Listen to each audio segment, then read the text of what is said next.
NLWN-TV presents the In the Dugout show with a look at today's Eau Claire Cavalier game. Now, join us as we get ready for baseball in the dugout. Hello and welcome to Championship Saturday and the Chippewa River Baseball League Championship game. Rick Olson here in the NLWN-TV studio with today's edition of In the Dugout. Today the Eau Claire Cavaliers will be hosting the Jim Falls Sturgeons for the 2026 title in the Chippewa River Baseball League. The Cavaliers are coming off a 4-3 semifinal victory over the Cadott Red Sox on Wild Card Wednesday, while the Sturgeons topped the Tilden Tigers 11-7 in their Wild Card Wednesday matchup. Now, coming up in this edition of In the Dugout, we'll take a look at today's championship matchup between the Cavs and the Sturgeons. Then we'll get Cavalier manager Ryan Bemnister's perspective on today's game in the Ryan Bemnister Show. Following that, we'll take a quick look around the Chippewa River Baseball League playoffs to see how we got here, and a sneak peek at the upcoming Wisconsin Baseball Association regional play next weekend. Finally, we'll bring you all the play-by-play action of today's championship game from Carson Park in Eau Claire. So it's time to get ready for some baseball action, and we'll do just that coming up right after this brief timeout as you're tuned to In the Dugout on NLWN-TV.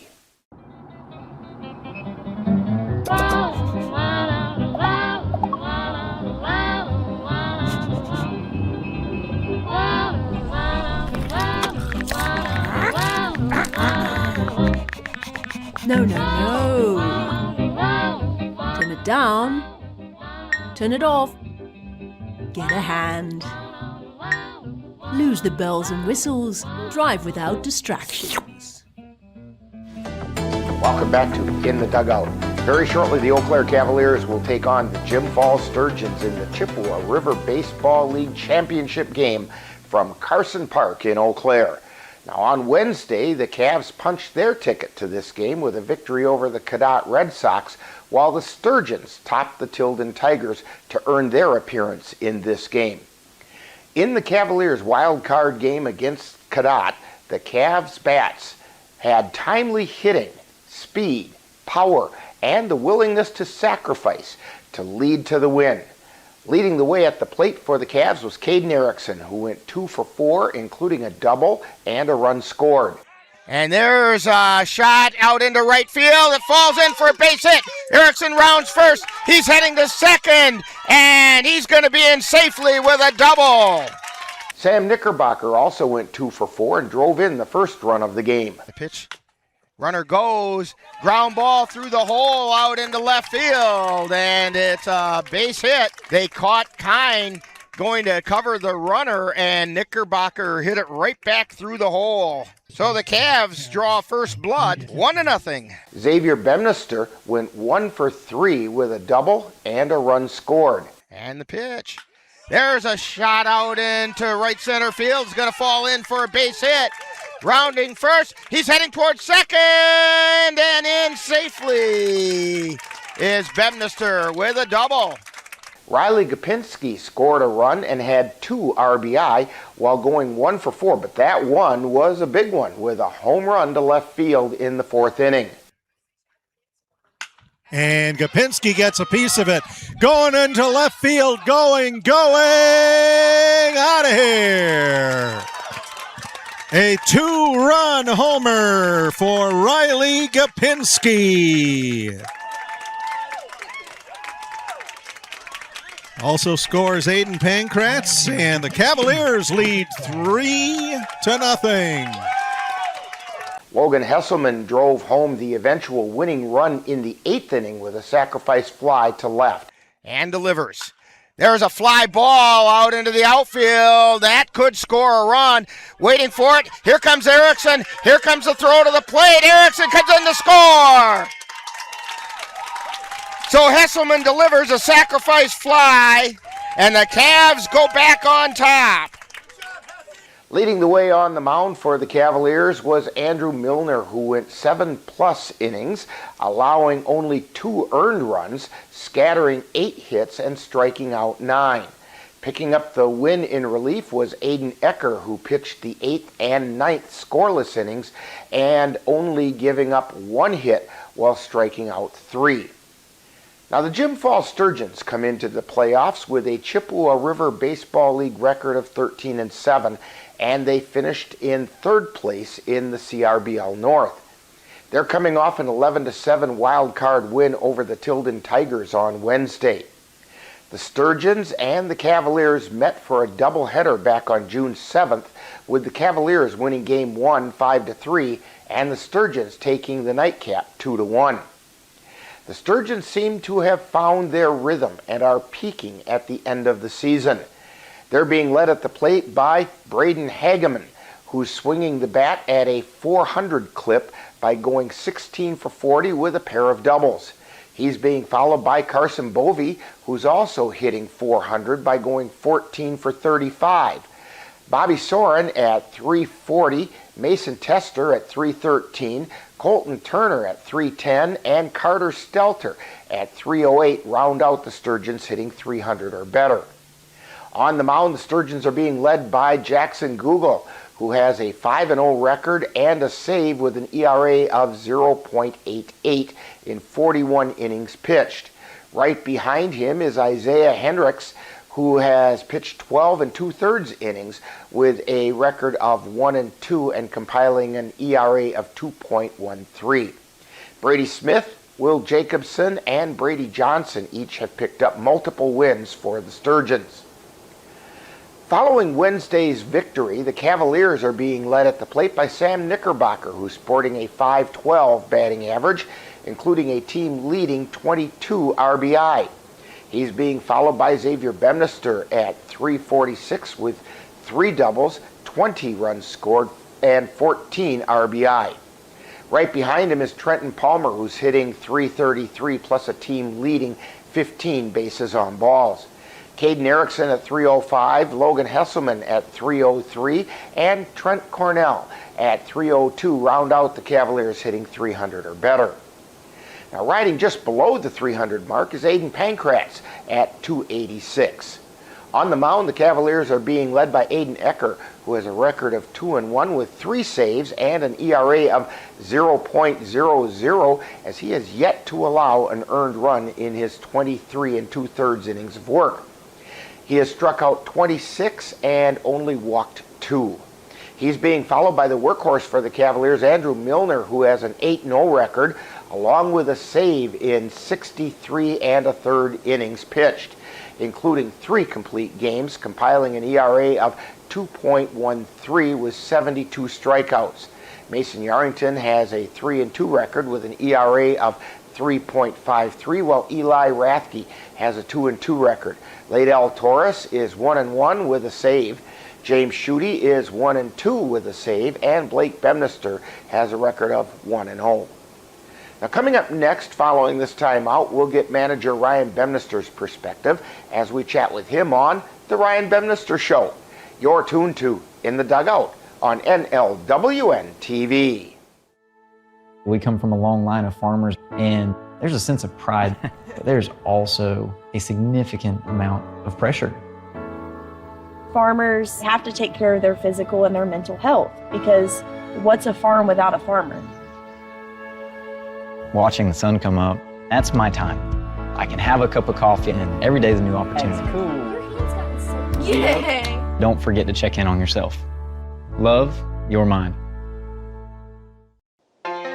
The Goat Coffee House on Water Street in Eau Claire presents The Ryan Bemnister Show, where Cavalier manager Ryan Bemnister gives us his perspective on today's game. And now, The Ryan Bemnister Show.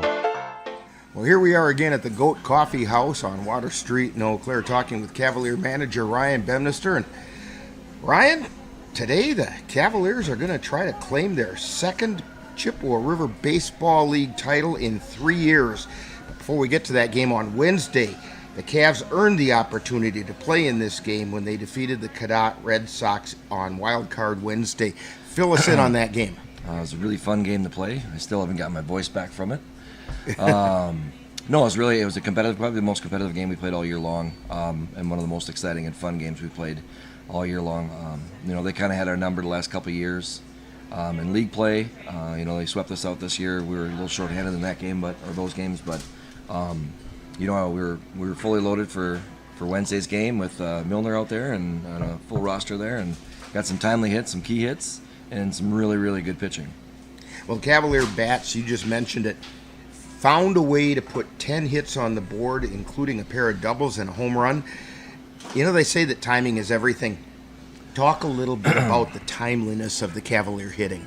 It was really important on that game on Wednesday night. One of these things that kind of get overlooked. We had 10 hits, things like that, but going into that game, and having to play another game with the winner going on in the championship, in 4 days, basically, it's really important to kind of grind out at bats and take a lot of pitches, get them deep in counts and things like that. So that first inning, we were able to have Chase Watkins throw like 26, 27 pitches, which is a big deal because you got to run. You can't run out there for 150, right? Mm-hmm. So if you can get more pitches on the pitcher's arm, you can run them out of the game earlier, and you can get to the bullpen, and you can try to mix some things up. So being timely hitting was a good thing for us, but being patient at the plate and battling. I mean, there was foul ball after foul ball after foul ball type of thing. Just to run that pitcher out of there was great.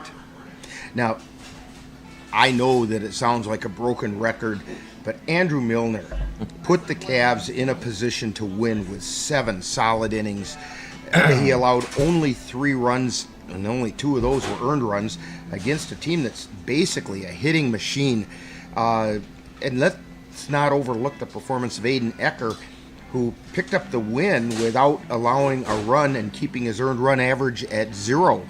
Your thoughts about those two? Yeah, they're pretty amazing. I mean, Andrew never stops amazing me with what he can do, whether it's short rest or big game moments or whatever. And I mean, he threw a little over 100 pitches in that game there against probably the best hitting lineup in the CRBL, hands down, and was able to keep them at bay for the most part. Giving up a solo shot is the best kind of shot you want to give up, especially where we were in the game. I think it's a little unfortunate he didn't get the win. I think he got kind of pinched a little bit there, and the run that came across the plate on that air should never reach base to begin with. So it's kind of a sad moment to not have him get the win in the game like that, but that's why we got teammates.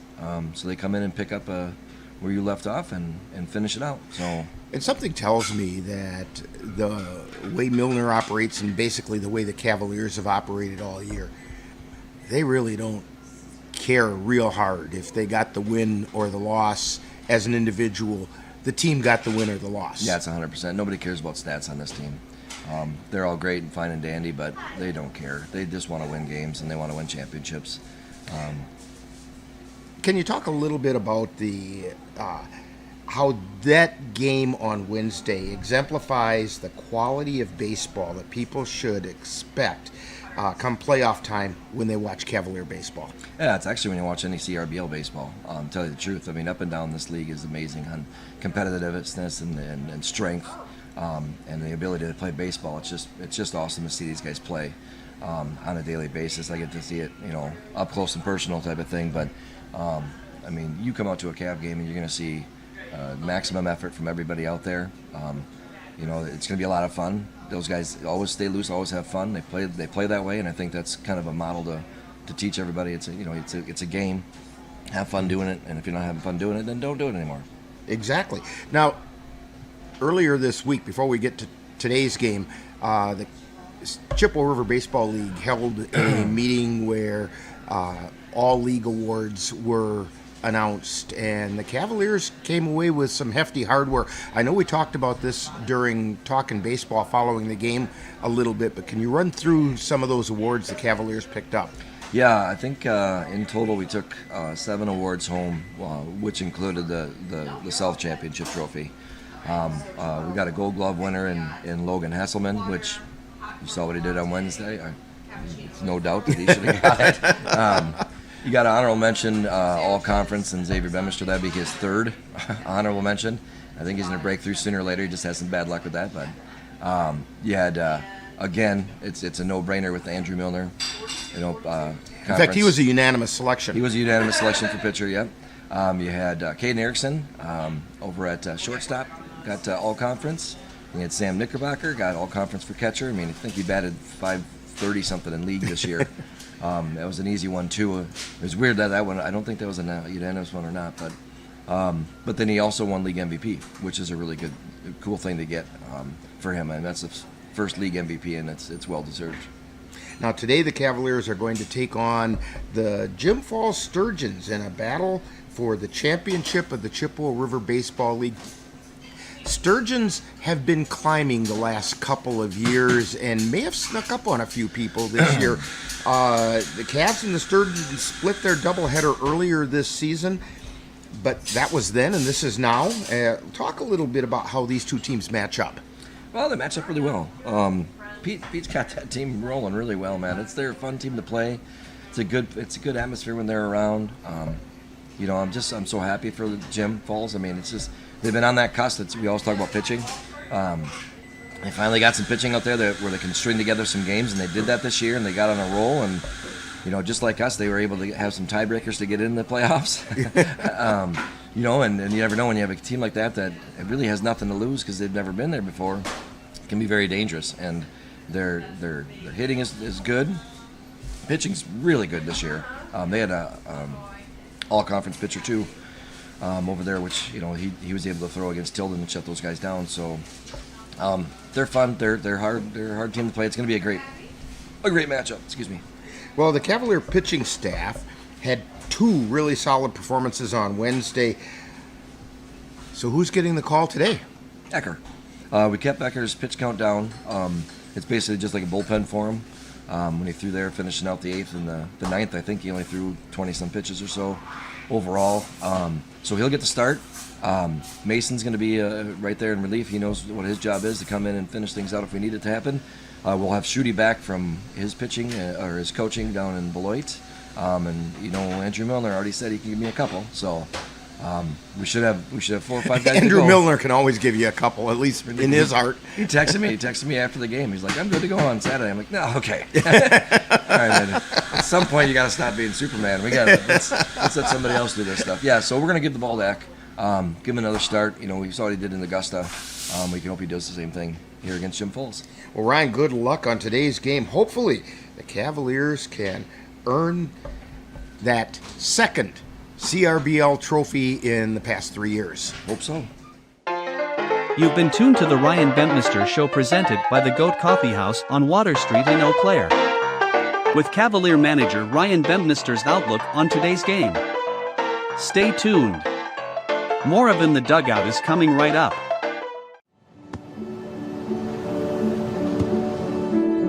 I don't remember how it started. Go to that. Our back and forth. It always came back. Dad! You probably don't remember what you told me. That was perfect. But I heard every word.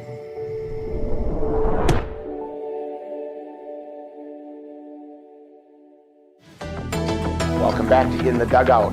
We're getting ready to bring you all the action of today's Chippewa River Baseball League Championship battle between the Eau Claire Cavaliers and the Jim Falls Sturgeons. Now, on Wednesday, the Chippewa River Baseball League held its semifinal games to determine who would meet in this championship game. In those games, the Cavaliers defeated the Cadott Red Sox 4-3 at Cinder City Park in Altoona. And the Jim Falls Sturgeons topped the Tilden Tigers 11-7 at Casper Park in Chippewa Falls. That means that tonight, the Cavaliers will square off against the Jim Falls Sturgeons for the CRBL title from Carson Park in Eau Claire. Now, taking a look at next week, 10 of the CRBL teams will begin the journey down the Wisconsin Baseball Association tournament trail.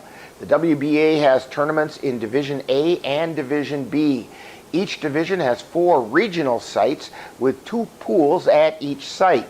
The winner of each pool will advance to the state finals during the weekend of August 14th through the 16th. In Division A, the Cavaliers have been assigned to the Hagen Regional and will face the Washburn Sharptails on August 8th. At the Chippewa Falls Regional, the Chippewa Falls Lumberjacks will face off against the Spooner Cardinals on August 7th, while the Tilden Tigers will face either the Prescott Pirates or the Hayward Hawks on the 8th. In the Menominee Regional, the Jim Falls Sturgeons will face the Marshfield Chaparrals on August 7th, while the Cadott Red Sox will take on either the Viroqua Sox or the Spring Valley Hawks on the 8th. In the final Division A Regional in River Falls, the Eau Claire Bears will battle the River Falls Fighting Fish on the 7th, while the Osseo Merchants take on the La Crosse 35ers on the 8th. Then in Division B at the Abbotsford Regionals, the Bloomer Woodticks take on the Abbotsford Merchants on the 7th, while at the Osceola Regional, the Beef River Bullfrogs will face either the Osceola Braves or the Cumberland Islanders. And then at the Rib Lake Interwald Regional, the defending Division B state champion Whitehall Whitetails will face the Ashland Merchants. 8 teams, the winners of the 2 pools in each regional, will advance to the Division State Finals, with Division A being held in Marshfield and Division B in Ellsworth. But today, it's Championship Saturday, where we will crown the 2026 champion of the Chippewa River Baseball League. Now, coming up next, following this timeout, we'll get to know one of this season's Cavalier players on Cavalier Profile. You're tuned to In the Dugout on NLWN-TV.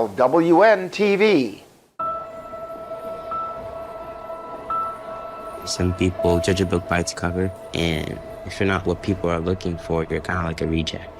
School, it feels like everyone's staring at me, and I'm just kind of not really a person.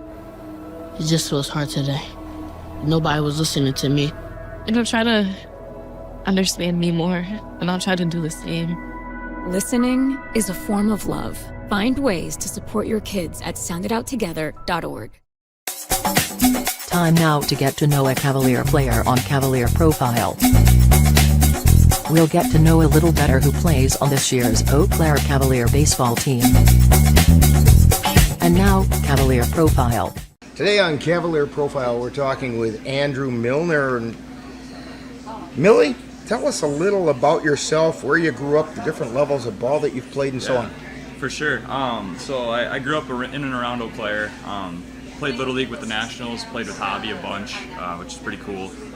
And then growing up, I never really played baseball all too much in the summer until I was about 13. Started playing summer ball and kind of fell in love with it. And now I'm playing in college over at St. Mary's, University of Minnesota, and playing here in the summertime, and I'm loving every second of it. So you can't beat a warm summer afternoon at Carson Park, can you? No, not at all. Nothing better.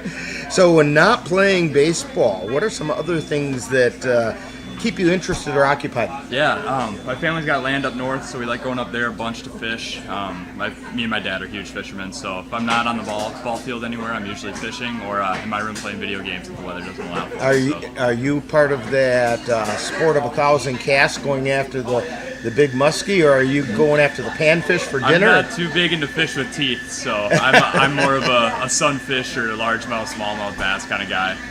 Something you can put in the skillet and fry up. Exactly, and right. I mean, I caught one walleye, and he's my trophy fish for my life. So okay, all right. Here's our signature rapid fire questions. Absolutely. First of all, pie, ice cream, cake, or cookies? Ooh, ice cream. Which kind? I'm a vanilla guy. I'm pretty basic. Well, and with vanilla, it's all about the toppings. Oh, absolutely. And so you can do whatever you want with you it. got vanilla, you got vanilla bean, there's multiple different kinds too. Sure. I'm a vanilla connoisseur, so. Burgers, brats, or hot dogs? I'm a burgers guy. What do you want on that burger? Ketchup, mustard, pickles, cheese, just about everything but tomato. So. Fairly traditional burger, though. Yep. Okay. And your favorite major league team? Brewers. All right. Now, if you could sit down and have a conversation or a meal with some kind of baseball personality, whether it's a player, former player, other baseball personality, who would it be and why? Yeah, for sure. I got a couple that come off the bat right away. Bob Euchre would be one of them. And he played in Eau Claire. Played in Eau Claire. Huge baseball personality with the Brewers. It's just, you've never seen a guy fall in love with a team more than Bob Euchre did with the Brewers, and I really respect that. If we're going players-wise, a couple, Sandy Koufax, I'd love to sit down with. he didn't have a very long career, but it was super dominant. One of the most dominant pitchers that the MLB has ever seen. I've got to share this with you. My very first major league game was back when the Braves were still in Milwaukee, and I got to see, my father took me to a Braves-Dodgers doubleheader. Colfax and Drysdale pitched the doubleheader, and I got to see Hank Aaron hit a home run off of Don Drysdale. But that was, talk about a all-star Hall of Fame. Absolutely. Yeah, it doesn't get any better than that. Okay, now, if you had a superpower, what might that be? I don't know. I kind of gravitate towards wanting to read people's minds. I love knowing what people think, and as a pitcher, if I know what the hitter's thinking, it's a lot easier for me to pitch to them, right? Okay, what am I thinking for the next question? Next question, what's my name going to be, superhero name? Hey, you nailed it. So what's your superhero name? I don't know. Kind of put me on the spot here. We'll go Magic Millie. How about that? Magic Millie, okay, all right. We're talking with Andrew Milner today on Cavalier Profile. How about a shout out to your family and friends that come and watch you play? Mom, Dad, Mackenzie, Elena, thanks for coming to my games. We're looking forward to seeing you in the summer. So remind us, when people come to Cavalier games, what number are you wearing and where are we going to find you on the field? I wear number 15, and you'll find me pitching the southpaw, the lefty. Okay, we want to thank Andrew Milner for joining us today on Cavalier Profile. Coming up next, more of In the Dugout. This has been Cavalier Profile, where we get to know a little better who plays on the Cavalier baseball team. Stay tuned, more In the Dugout coming right up. I'm a United States Marine. When I came home, I became angry. I had migraines and respiratory issues. I served in the Army. There's a lot more people out there that have gone through more things. I shouldn't go and get those benefits because they had it worse. If you could say anything to that veteran, what would you say? Every veteran is deserving the benefits they earned by serving our country. You deserve because you serve. If you're struggling with life after service, don't wait, reach out. Welcome back to In the Dugout. Today, the Cavaliers will attempt to earn the title of Chippewa River Baseball League champion. A win today would give the Cavaliers their second league championship in 3 years. Meanwhile, the Jim Falls Sturgeons were last in the CRBL championship game back in 1989 when they were defeated by the Eau Claire Pioneers. So it's been 37 years, and they'd like to show that they deserve to be here. So we're going to have some exciting baseball coming your way, and we'll have all the action of today's CRBL championship game for you right here on NLWN-TV. Now in just a moment, I'll join our broadcast crew at the Marine Credit Union broadcast facility at Carson Park in Eau Claire as we get ready to crown the Chippewa River Baseball League champion. That's all coming up next. You've been tuned to In the Dugout on NLWN-TV.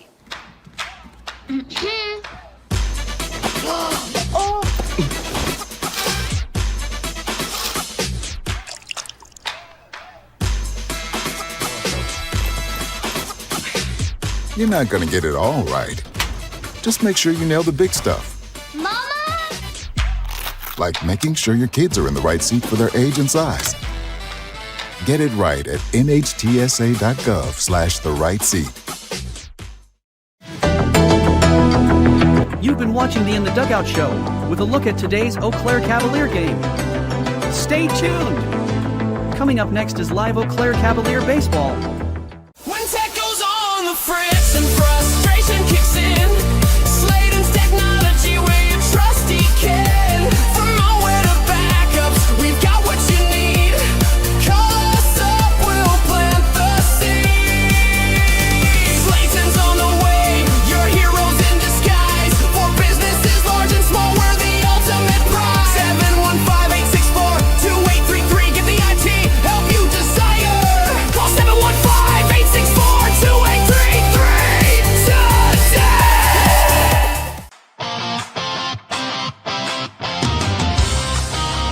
NLWN-TV presents Eau Claire Cavalier baseball. Under the lights where legends are born, diamond warriors with heart that's worn, uniforms shining proud title to win, a promise revealed, every pitch thrown, every swing that we take, together we rise, oh make no mistake, with bats and with balls. Follow the Cavaliers all season long as they strive for another Chippewa River Baseball League title. Cavaliers striving, hear the crowd roar, seeking a title, we're hungry for more, every base we run, every cheer that we hear, united we stand, with nothing to fear. So now, let's go out to the ballpark in today's Eau Claire Cavalier baseball game. The stakes, this is our moment, let's make no mistake. And good afternoon, and welcome to Carson Park and the Marine Credit Union broadcast facility. Rick Olson here with you, along with Jay Fall. Cameron Rickoff on the computer and on the camera. We have a pair of aces we're calling on today. Ryan Yarrington is going to start things off for us, and then coming in as the relief pitcher will be Cal Erickson on the camera. And we're getting ready to bring you championship baseball from Carson Park, as the Eau Claire Cavaliers are going to try and win their second Chippewa River Baseball League title in 3 years. And they're taking on the Jim Fall Sturgeons, who are really happy to be here, and they want to prove that they belong because it's been 37 years and they've been working hard to get here. And Jay, your thoughts about that one? Well, they were the number 4 seed in the league tournament, and they on the other night took down Tilden, the CRBL North Division winner. So, yeah, they do have something to say. Their overall record's very similar, the Cavaliers and the Sturgeons. Cavs 18-9 overall, 13-7 for the Sturgeons. Cavaliers have played and won a few more games. So this should be a great matchup on a beautiful day for baseball. And the Sturgeons are taking their ins and outs right now as we speak. So I'll tell you what, Jay, why don't you run through those starting lineups for us? Okay, we'll begin with the visiting Jim Falls Sturgeons. They will lead off with their left fielder, Jace Cota, followed by Mason Tessler, the shortstop. Batting third, Carter Stelter, who is playing third base. Bobby Soren will be the catcher, and batting cleanup, Gavin Thompson is playing second base. Colton Turner in the sixth spot is the designated hitter. Braden Hageman playing right field, bats seventh. Carson Bovey, the center fielder, is batting eighth, and rounding out the lineup is A.J. Schemenauer, and he's playing first base. So we have both catchers in the cleanup spot in this game today. Brayton Tillman, the center fielder, will lead off for the Cavaliers. Xavier Bemnister playing third is second. Caden Erickson at shortstop. Sam Knickerbocker, the catcher, batting fourth position. Logan Hesselman playing first base, and Aiden Pankratz is batting sixth. He will be out in left field. Riley Kapinski will cover second base in the seventh position. Ashton Kroll will be the designated hitter in eighth, and rounding out the lineup with 9, Trenton Palmer in the right field. Works better if I press the button. I can hear you now. On the mound for the Jim Falls Sturgeons is Brady Smith. He has a 2-1 record with a 2.63 earned run average, and he's gone 13 2/3 innings with 10 strikeouts. And on the mound for the Cavaliers is Aiden Ecker, who has been nothing but spectacular for the Cavaliers since he rejoined the team partway through July. And he has a 2-win, 1-loss with 3 saves record.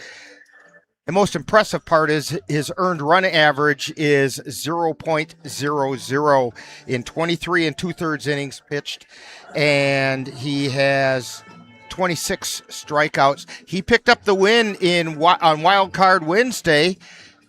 Came into the game as the Cadott Red Sox tied the game, and then he was the pitcher of record when the Cavs took the lead during those last 2 innings. And that gave him his second win of the season. Both teams have taken their ins and outs, and so we are getting ready for the umpires and managers to meet behind the plate. Umpiring tonight's game, calling balls and strikes, will be Dick Smith. Out on the bases, the third base umpire, I believe, is Paul Osman, and Rick Beyer is the first base umpire. I think that's what I saw in the note. It doesn't say. So I guess we'll have to find out. I only see two of them out there right now. Yep, me too. And I know the Chippewa River Baseball League is supposed to have 3 for the championship game. And I do see 2 right now, so we'll see if another one shows up. The only question mark for the Cavaliers would have been how much gas did Ecker use up on Wednesday? Here comes umpire number 3. And that's Paul Osman. But how much gas did he use up throwing those couple of innings? Now, Ryan Bemnister in the Ryan Bemnister show said that they limited his pitch count, and he stayed under that in those last 2 innings. So he should be good to go.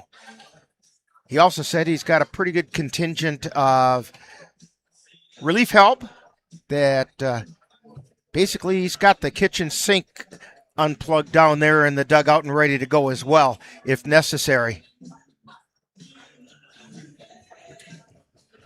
So the managers and umpires are meeting, and we are getting very close to being ready to start.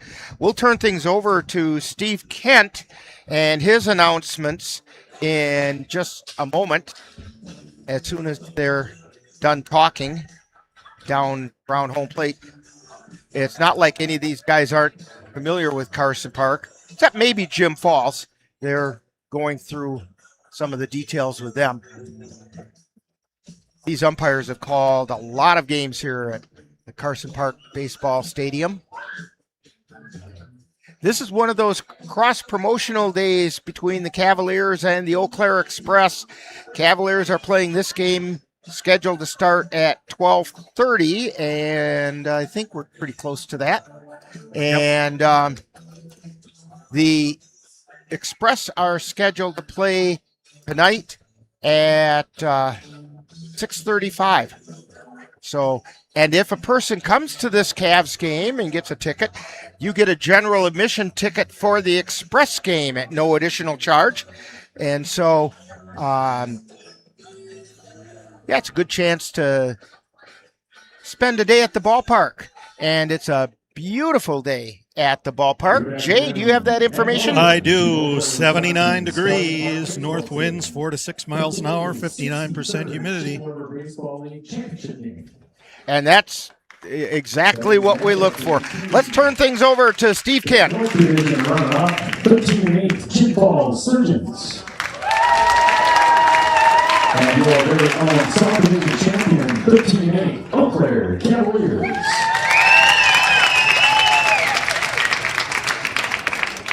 The Chippewa Baseball League and Eau Claire Cavaliers would like to remind you that attending this event is a privilege. With this privilege comes the responsibility to conduct oneself in a manner where the game is enjoyable for all fans and participants. Failure to behave in such a manner will result in removal from this facility. Let us remember to show pride in our teams and communities by demonstrating good sportsmanship toward all players, coaches, fans, and officials. Thank you.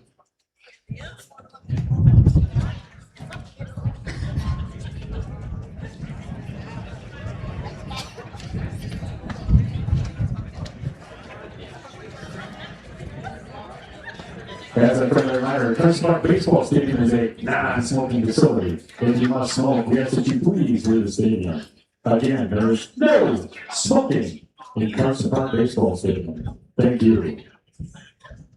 Finally, all fans, especially those in the bleachers, are reminded you're at a baseball game. And foul balls made through the stands at a high rate of speed. We ask that you remain alert at all times. Today's starting lineups beginning with the number 4 seed Chippewa Sturgeons. Leading off, playing left field, number 5, Jace Coda. Batting second, the shortstop, Number 27, Mason Tester. Batting third, playing third base. Number 12, Carter Stilter. Hitting fourth, the catcher. Number 25, Bobby Saran.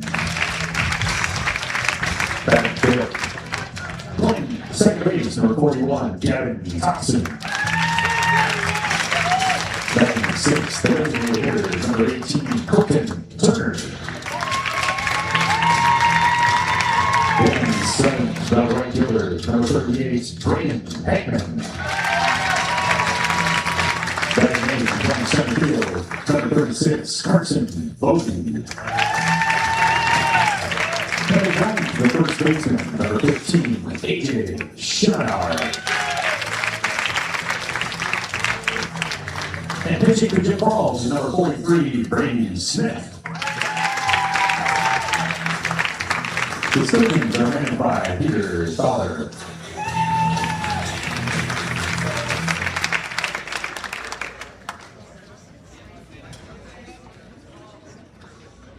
Now the starting lineup for your number 2 seed, Eau Claire Cavaliers. Leading off, playing center field, number 11, Brayton Tillman. Batting seventh, the third baseman, number 4, Xavier Benister. Hitting third, playing shortstop, number 6, Keaton Erickson. Batting cleanup, the catcher, number 35, the Energizer Bunny, Sam Knickerbocker. Batting fifth, playing first base, number 10, Logan Gesselman.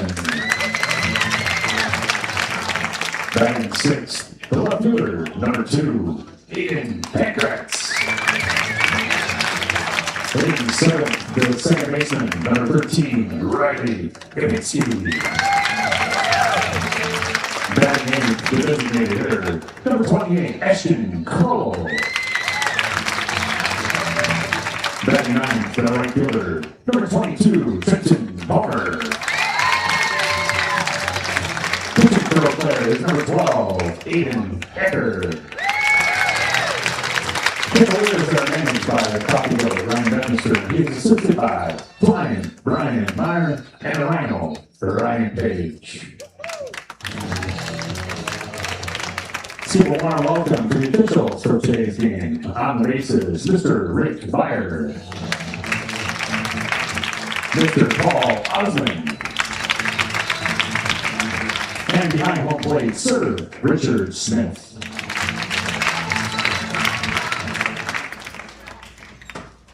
Now, would you please rise if you're able, remove your hats to honor America and join me for the singing of our national anthem.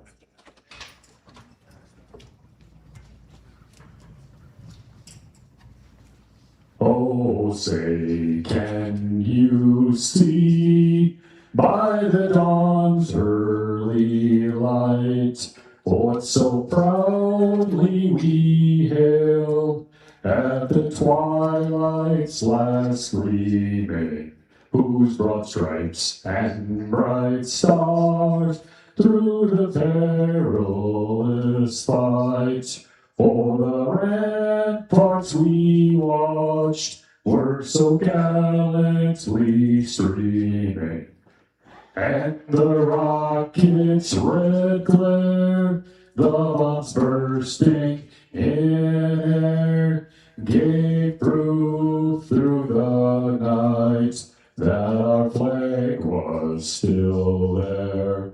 Oh, say does that star-spangled banner yet wave o'er the land of the free and the home of the brave. That's Steve Kent with the singing of our national anthem. Steve, that highly talented guy. Jay, why don't you let folks know who's bringing us this game? This afternoon's Eau Claire Cavalier CRBL Championship Game is brought to you by Marine Credit Union with offices at 3604 Oakwood Hills Park Drive, Hills Parkway, and whose team is there to guide you. Mom's Restaurant and Pub in Colfax, comfort food the way Mom used to make it. Midwest Environmental Consultants, lawn care and soil testing experts for Western Wisconsin. AutoVision Center, windshield repair and replacement on North Claremont Avenue in Eau Claire. Slayton's Technology, the official IT provider for the Northern Light Webcasting Network. The Sunset House and RV Park in Port Mansfield, Texas.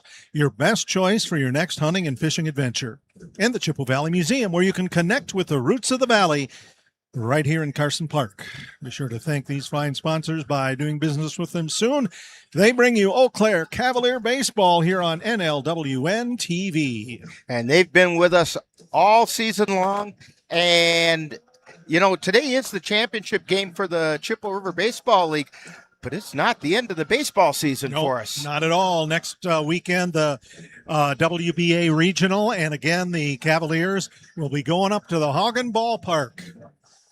And that's kind of a fun little ballpark. We were up there last year, and a little different configuration than what we're used to, but we made it work, and we had a good time up there. The Cavs didn't really do that well last year up there, but we had a good time. And that's what baseball's all about anyway. We're ready to get things started. Leading off for the Jim Falls Sturgeons is Jace Coda. Coda comes into the game batting .276 with 5 doubles.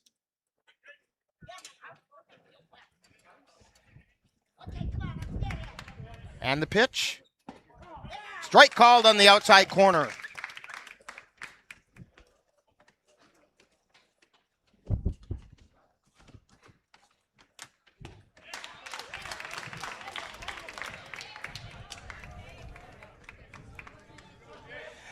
No balls, 2 strikes to Jace Coda.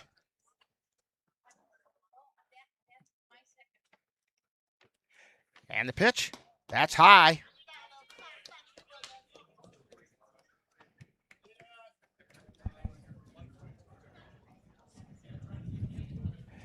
The 1-2 pitch. Just outside, and they peeled down the first baseline. He did not go. It was a check swing, but wasn't much of a check that time. 2-2 is the count. Ecker winds and delivers. Fly ball out to left field, foul, and it's out of play. And that landed over in the Whipflea zone. And there are some fans down there sitting under the umbrellas, enjoying a nice sunny Saturday afternoon. And the 2-2 pitch, fly ball out to center field. Tillman ranging over. He's under it, and he makes a catch. So 1 away. He's going to bring up Mason Tester. His average so far this year is .313 with a home run. The Jim Falls Sturgeons hitting as a team at just under 300, .299. And the first pitch is inside for a ball. Aiden Ecker working a little on his breaking balls. He's known as a fastballer. And there's a line shot through the hole into right field. So Tester's on with a single.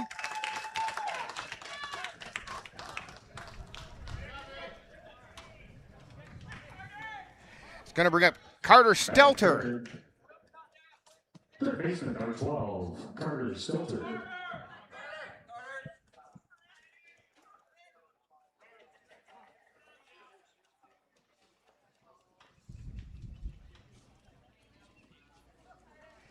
Runner on first.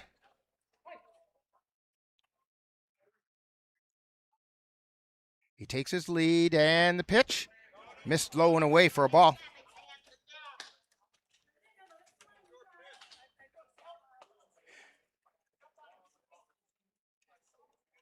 Ecker looks over at first, and he goes to the belt. And the pitch fouled away at the plate. 1-1 with 1 out. We're in the top of the first inning, just underway from Carson Park, Chippewa River Baseball League Championship game.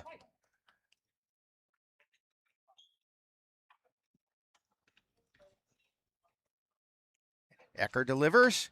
Strike called on the outside corner.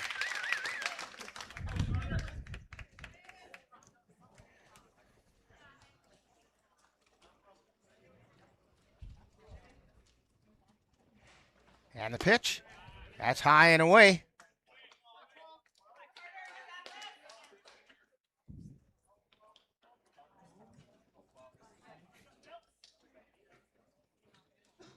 Here's the pitch. Strike 3 called. That one got the inside corner, and Stelter wasn't too sure about it. But Dick Smith was behind the plate. He made a pretty emphatic strike 3 call. That's going to bring up the catcher, Bobby Soran. Soran is batting .340 with 5 doubles. This is a double hitting team. They have 40 on the season. Throw over to first. Back in safely is Tester.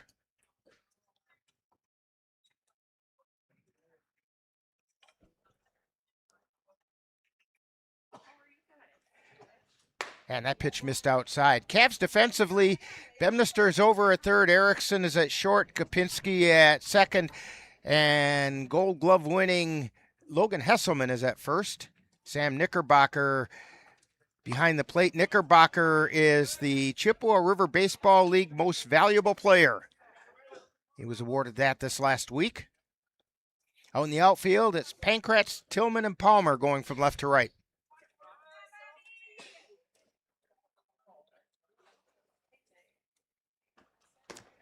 That one missed the outside corner. 3 balls and no strikes to Bobby Soren.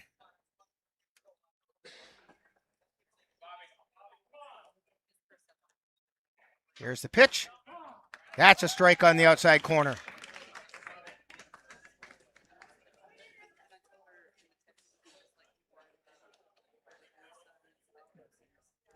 Here's the pitch. Foul back into the net. Count is full. It's going to be traveling time now for Mason Tester at first. 3 balls, 2 strikes.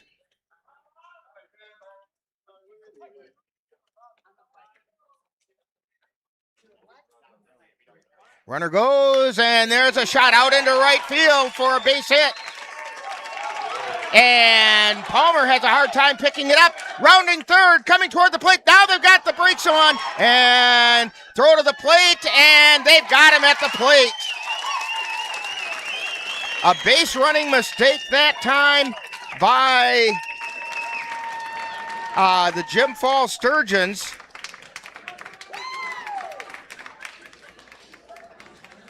And the Cavaliers escaped that inning. No runs on 2 hits. There were no errors, and 1 was left on base. We've played a half an inning, and it's the Sturgeons nothing. Cavaliers coming to bat on NLWN-TV. Debt doesn't have to be complicated. Let Marine Credit Union simplify your debt so you can feel good about your money. Schedule time to get started at marinecu.com. Federally insured by NCUA.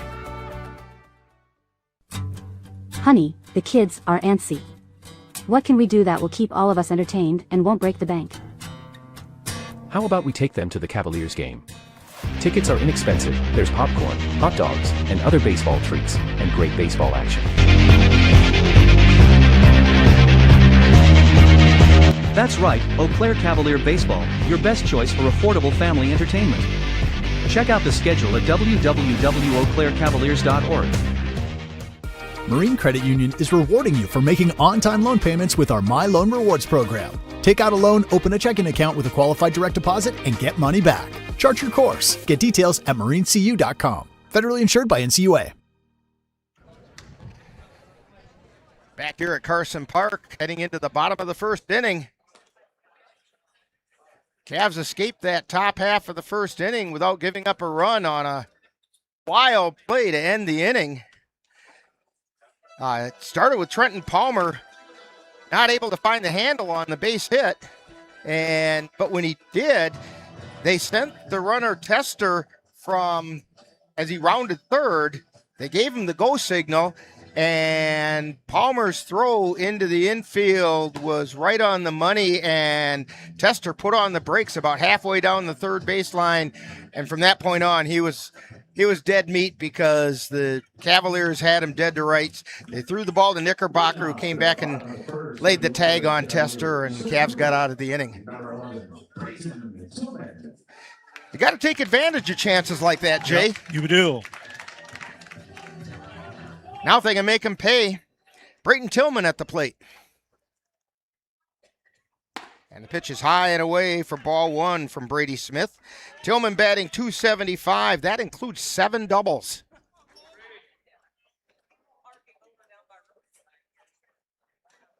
Here's the pitch. That missed inside. 2 balls, no strikes.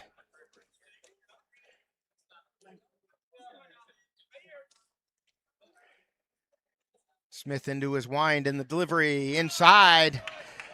3-0 is the count. Well, Jay, you think they're going to give him the green light? I would say not. Probably not, no. Here's a 3-0 pitch. Well, they did, and it's a pop-up into shallow right field. Moving back is Thompson, and he makes a catch.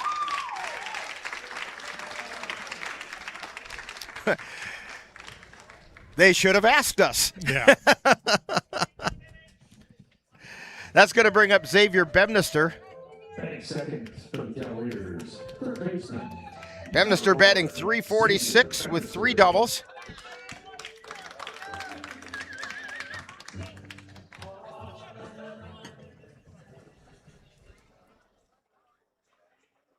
And the pitch. Check swing, miss low.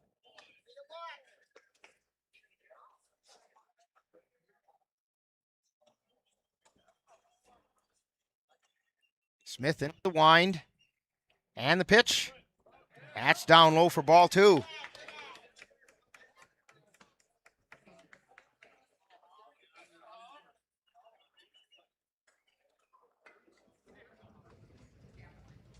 And the 2-0 pitch. Line shot out towards center field, moving over and making a diving catch is Carson Bovey out in center field. Nice running diving catch that time by Carson Bovey. They robbed Bemnister of extra bases because there was nothing going to stop that from getting to the warning track, nor stop Bemnister from getting at least to second base. So that brings up Caden Erickson, batting .305, and Caden has 17 RBI.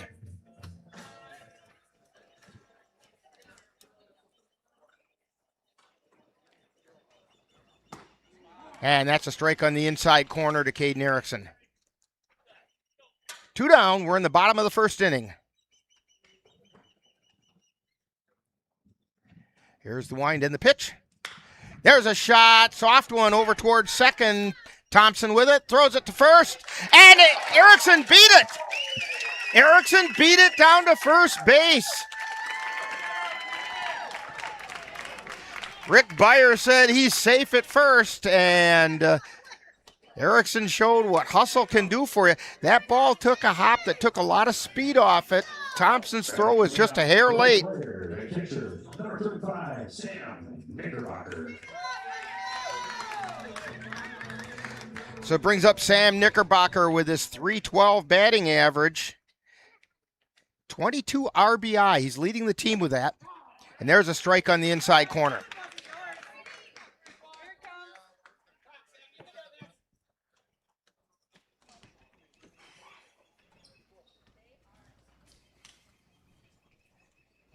Smith at the belt. And the pitch. Swing and a miss.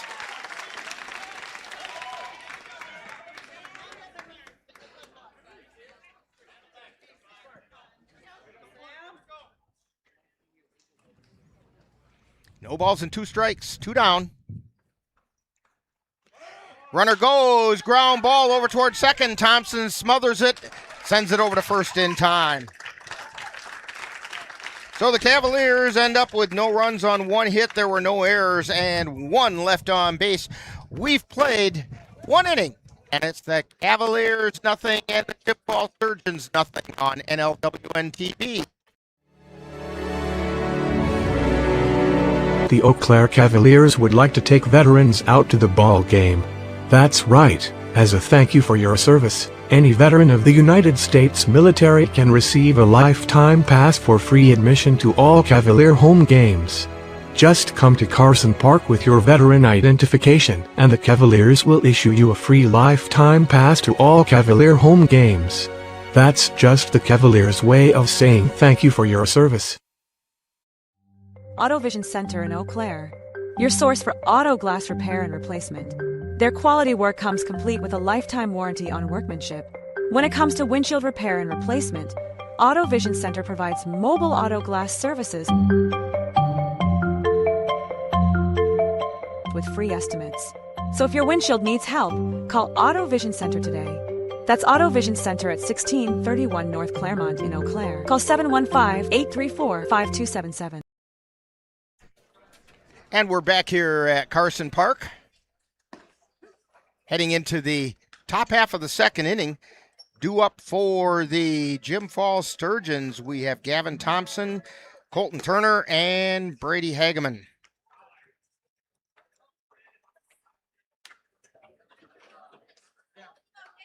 Aiden Ecker to start his second inning of work. Top of the second for the Sturgeons, second baseman, number 41. Gavin Thompson batting 188. Playing second base. And the first pitch is down low. That one got away from Knickerbocker.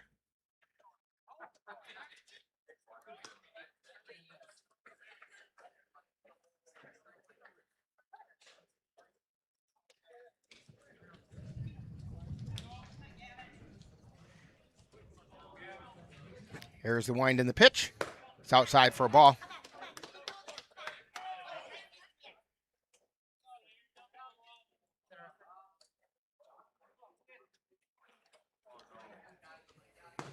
And there's a strike right down the pipe. 2 balls and a strike to Gavin Thompson.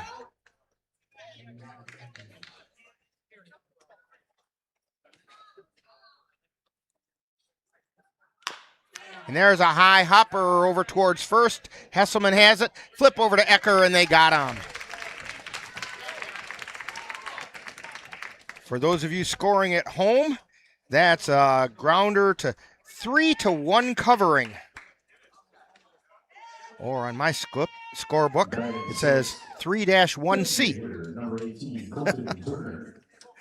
See, after a while, you understand what all these hieroglyphics stand for. Colton Turner, the designated hitter at the plate. There's a strike on the outside corner. Turner batting .310 with 5 doubles. Seems like that's the number for these Jim Falls Sturgeons. That pitch is outside for a ball.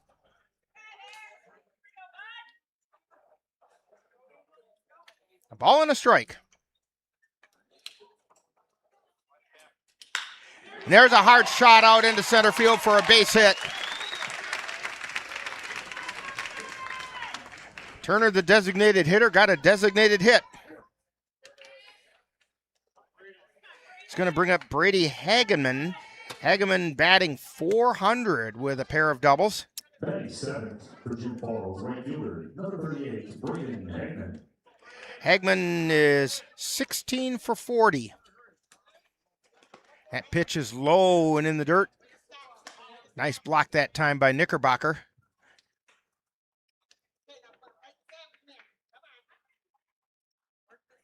One ball, no strikes. Ecker delivers. Swing and a miss. Threw the fastball by him that time.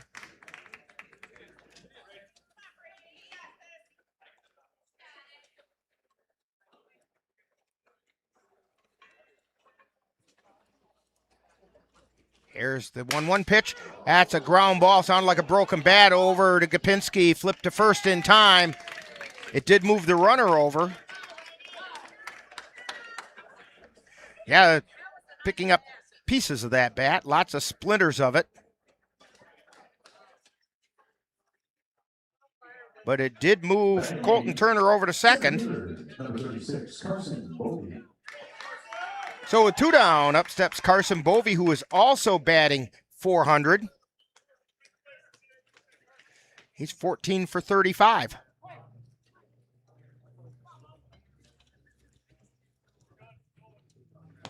And that pitch just missed inside.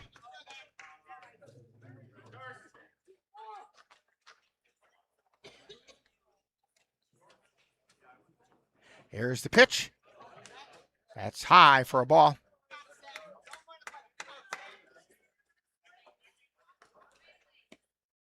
Two balls, no strikes.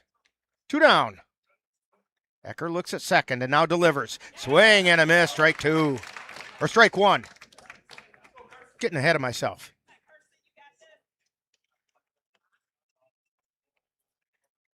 Ecker again looks at second. And the 2-1 pitch. Strike called at the letters. See, I was prognosticating. That's right, and accurately. 2 balls, 2 strikes, 2 down. Swing and a miss for strike 3.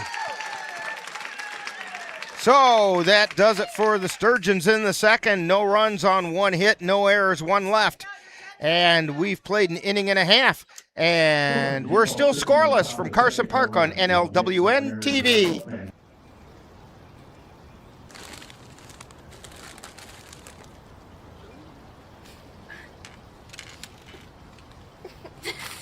I can't bounce. Okay. Oh my God. Wait, look. Wait, look at me.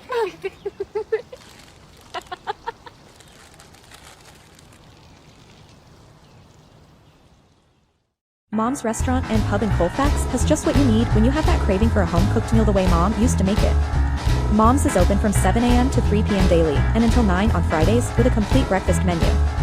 Lunch includes sandwiches, salads, wraps, and burgers, along with Mom's comfort food favorites, and don't forget dinner on Fridays with Mom's famous fish fry. The coffee always hot, the breakfast always delicious, and lunch puts a smile on your face. 225 Bremer Avenue, Colfax.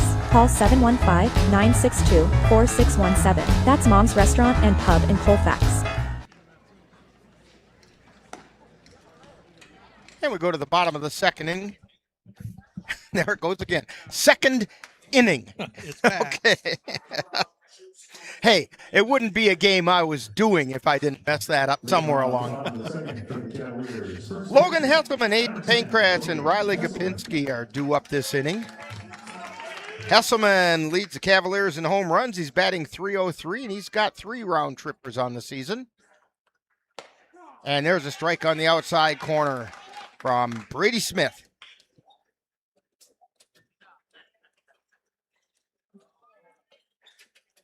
Smith winds and delivers. That's outside.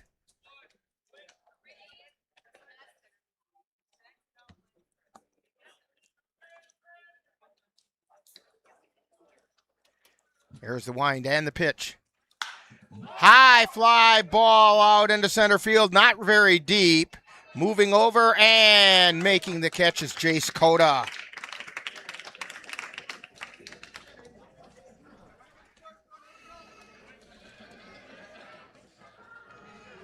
That's going to bring up Aiden Pankratz, batting .286. He has a pair of home runs on the season.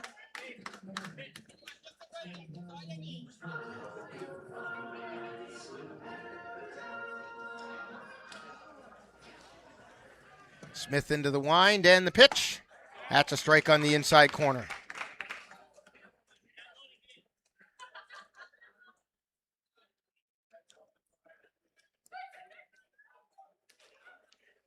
And here's the pitch. Fly ball right field, foul territory, drifting, out of play.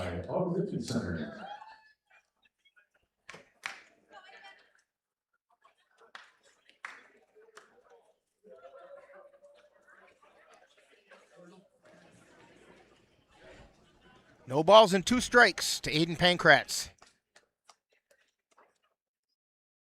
The 0-2 pitch. Ground ball hard down through the hole at third base. Got under the glove. Pankratz rounds first. He's heading to second and dives in. I'm going to wait and see if they mark that as a hit. It scooted under the glove. Nope, they charged an error. So it's an error on the third baseman. And it's a two-base error. So Pankratz is on second.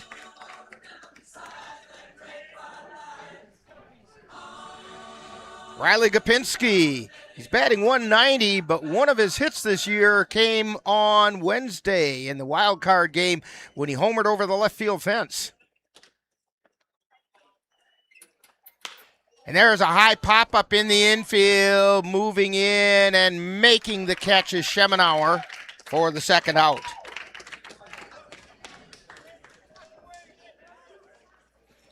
That's going to bring up the designated hitter, Ashton Kroll. He's batting .271 with 9 runs batted in. Good solid base hit would give him number 10.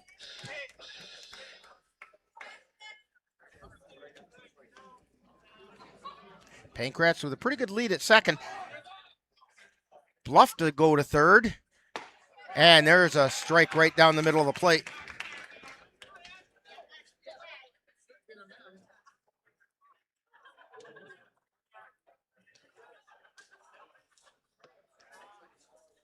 Smith at the belt. Looks at Pankratz at second. And time called. Time was called by Kroll. Smith was taking a little too long looking over at second, trying to decide if he wanted to go.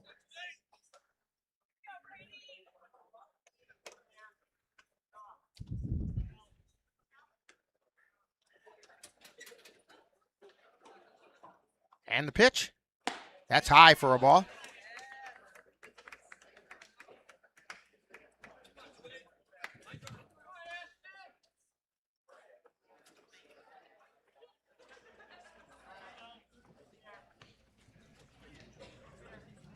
Smith again looks at second.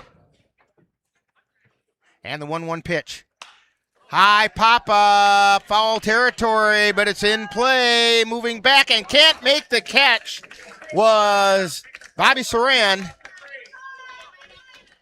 And so it's a new lease on life for Ashton Kroll as the count goes to 1-2.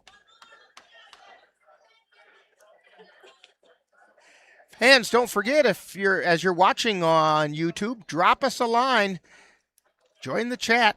Let us know where you're watching from this Chippewa River Baseball League Championship game. Smith looks in and throws it over to second. Pankratz is back. Interesting thing to note there, Jay. See if this is what he does. He never looked at second that time. He knew he was going over there. If he looks over, he probably doesn't go. Takes a peek. Runner bluffs to the going, and a line shot! Foul down the third baseline into the Cavalier bullpen area. Now a ball brought to you by the Good Coffee House.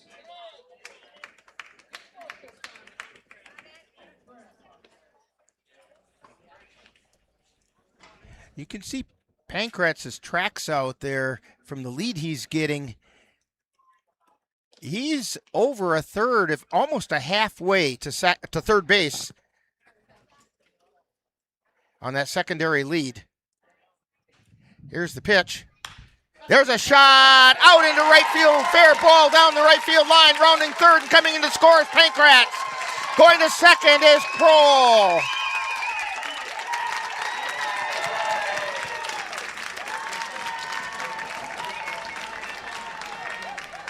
And the Cavaliers draw first blood as Ashton Kroll drives in Aiden Pankratz with a double. And the Cavs go up 1-0.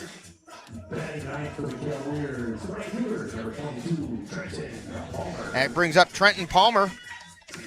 Palmer batting .333.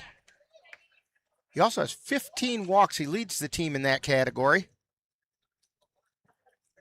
That pitch is high for a ball, which gives him an on-base percentage of .472. So Trenton Palmer has a knack for getting on base.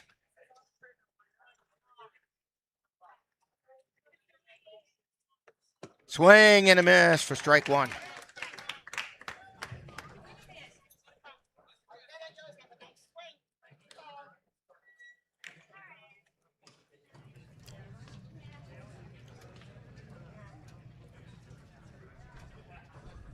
And he checks his swing, but he went. By the way, the scorer marked that as a base hit, and he went to second on the error by the right fielder on Kroll's hit. It is a hit and an error. Kroll with a pretty good lead at second. And Palmer grounds it foul on the third base side.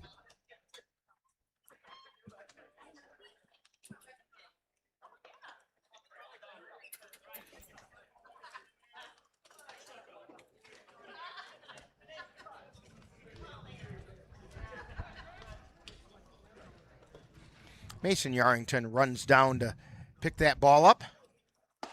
Swing and a miss for strike three.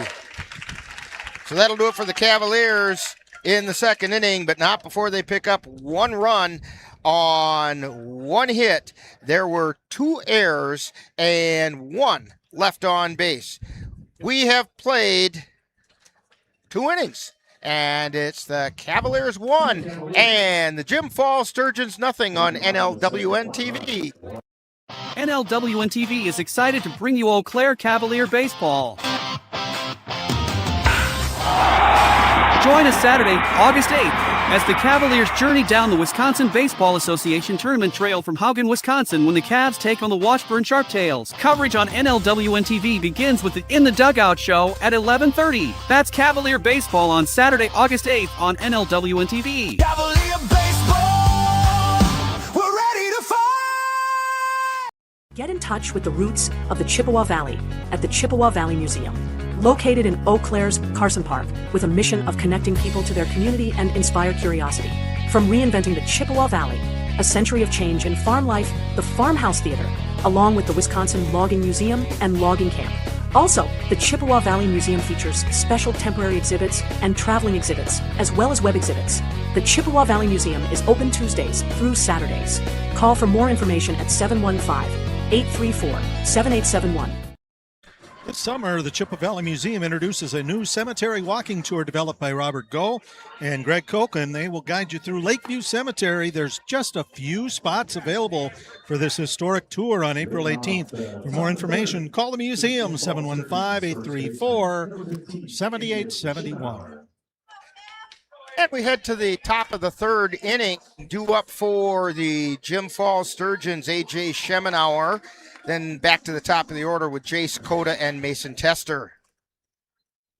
Schemenauer comes into the game batting .139. He swings and misses at that one. He does have a pair of doubles.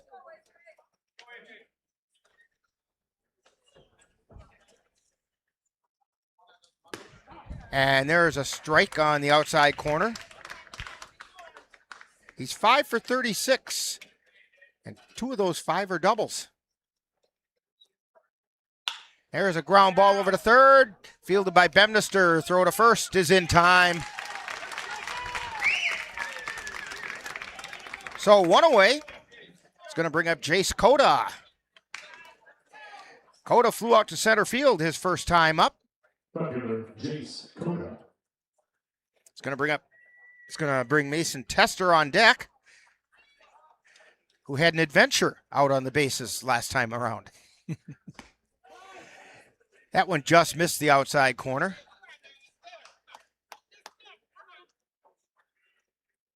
Ball and no strikes. Here's the 1-0 pitch. Ground ball over to short, fielded by Erickson. Fire over to first is in time.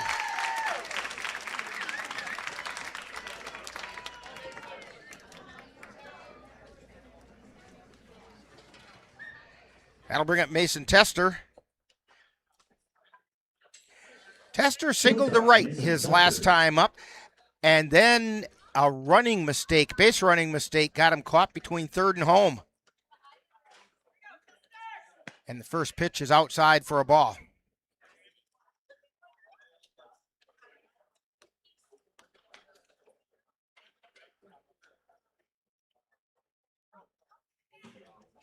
One ball and no strikes.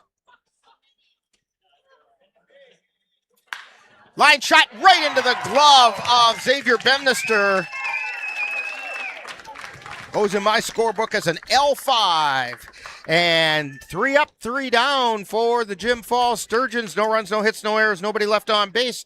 And we've played 2.5, and it's the Cavs 1, Sturgeons nothing on NLWN-TV.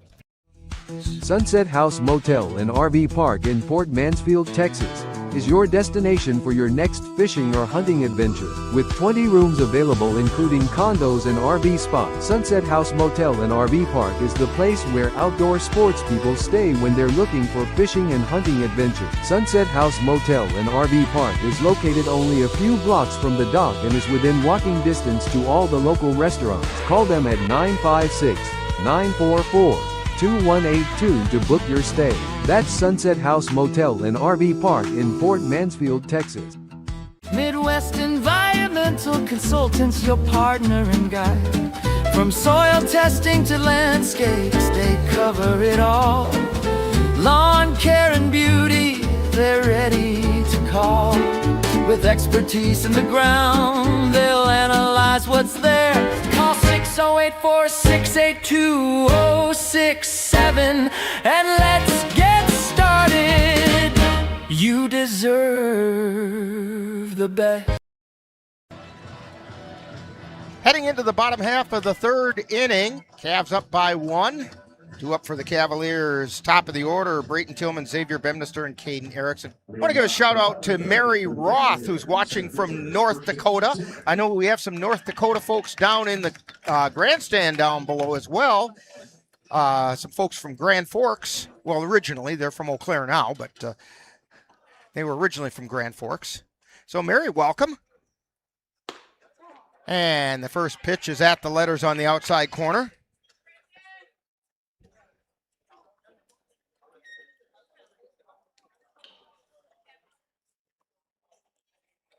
And there's a fly ball out into right field, heading back, and making the catch is Braden Hageman.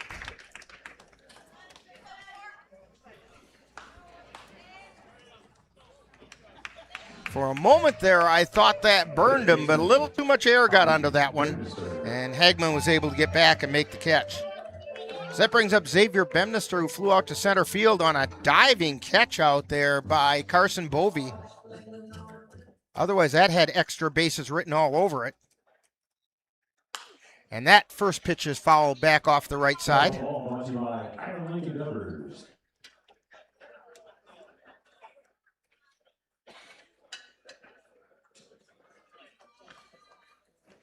No balls and a strike, and here's the pitch. There's a ground ball over towards second. Picked up by Thompson. Throw to first in time.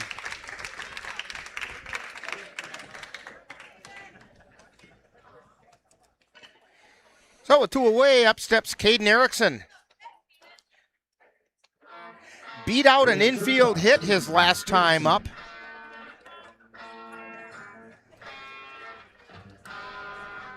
Erickson, one of the veterans on this team, but shows he's still got the wheels there. And there's a ground ball over towards third. And foul ball.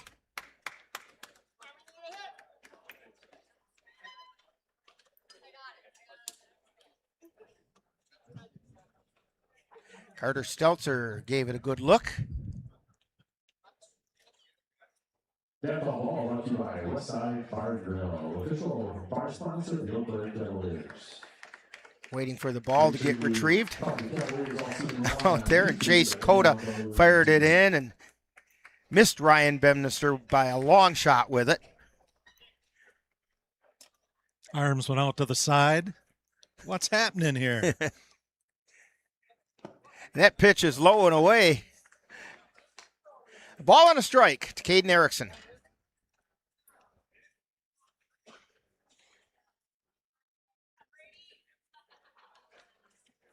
Here's the wind and the pitch. There's a shot out towards center field. Carson Bovey moving over. He makes a catch.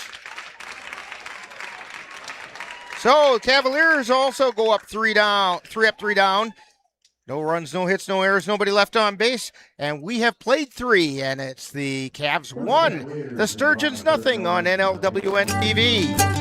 NLWN-2 invites you to join us in our time machine and journey back to the 1860s for some vintage baseball with the Menominee Blue Caps.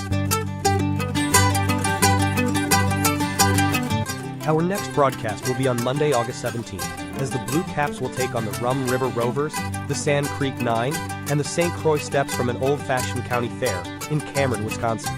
Coverage begins at 7 p.m. That's Vintage Baseball, Monday, August 17th on NLWN-2. Hate is loud. It gets clicks. It gets attention. Hate, however, is actually quite small. But love is the majority. Love fills our hearts, our lives, our every day.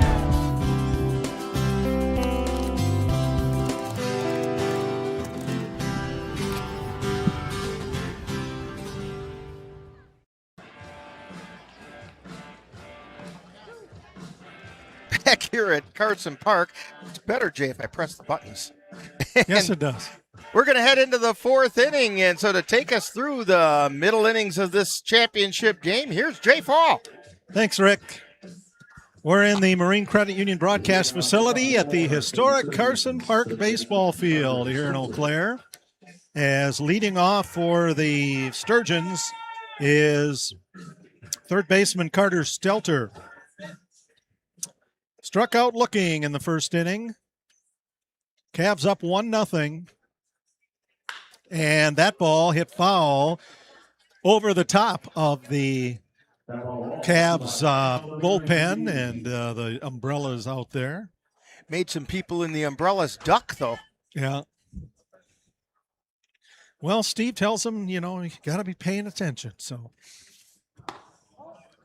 that one high on the outside. It's one of my favorite lines in his pregame talk that he gives. He says, fans, remember, you're at a baseball game. The balls come out quickly. The wind and the pitch, swing and a miss, and then fouled off of his foot. Strike 2. 1 ball, 2 strikes. Even us up here in the Marine Credit Union broadcast facility have had to duck a few times with balls flying through the window.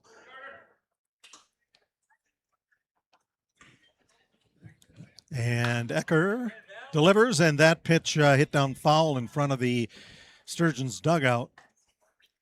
Stelter being tough. Count still 1-2. Hayden Ecker on the mound for the Eau Claire Cavaliers. The wind and the pitch. And that ball hit out into short left field, and getting underneath it is Erickson for the first out.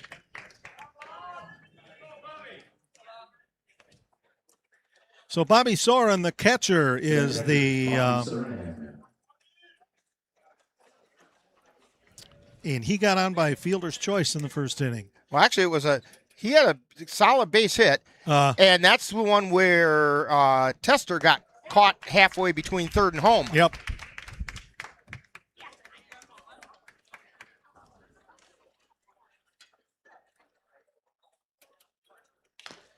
And that ball, he got a piece of it for strike 2. No balls, 2 strikes.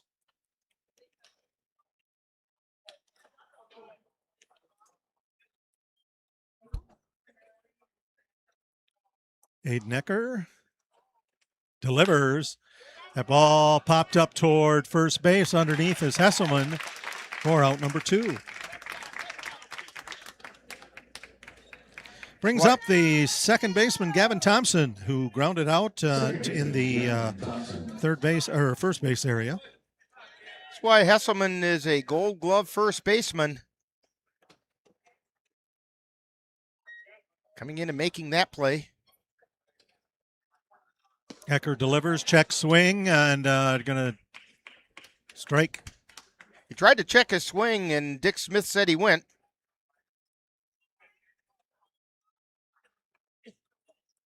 Ecker inside, and that one gets the top of Gavin Thompson's foot, so he's going to get a free base, free pass to first.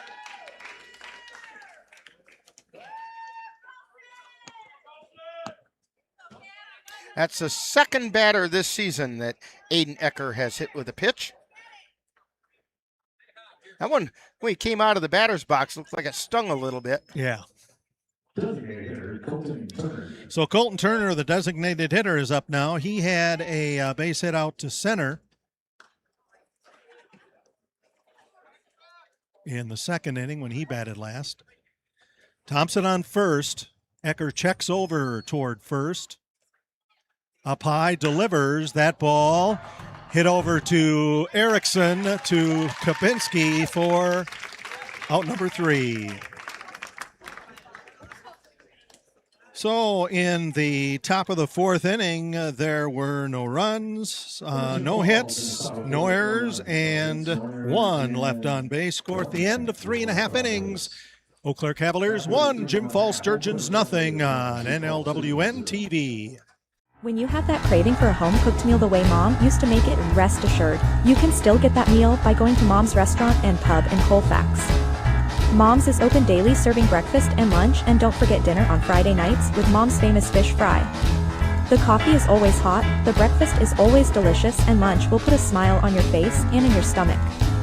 225 Bremer Avenue, Colfax. Call 715-962-4617. That's Mom's Restaurant and Pub.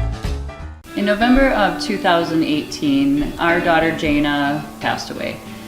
The outpouring of support was unbelievable. Support that we received inspired us to start a foundation called the Jana Kelly Memorial Foundation. And through that foundation, we've given back in a lot of different ways, through projects, through different other charities that we've supported. We like to help Humane Association, and the Ronald McDonald House is something that's very near and dear to us. We've also recently, this last year, we actually built a tiny house. It's really exciting to be able to give back in different ways. To learn more or to help financially, find us on Facebook or www.janakelly.com. Welcome back to the Marine Credit Union broadcast facility at historic Carson Park Baseball Stadium. Jay Fall here with Rick Olson, Cameron Rickoff on the computer, and now Cal Erickson stepping in to be our cameraman. Thanks to Ryan Yarrington for his work in the first 3.5 innings, and leading off for the Cavaliers, Sam Knickerbocker, the catcher. Sam grounded out to second in the first inning. Cavs lead 1-0 over the Sturgeons at Jim Falls. That pitch caught the outside corner for strike 1. 1 ball, 1 strike. Knickerbocker steps in. Brady Smith, the hurdler for and Knickerbocker hits it right into the glove of A.J. Schemenauer for out number 1.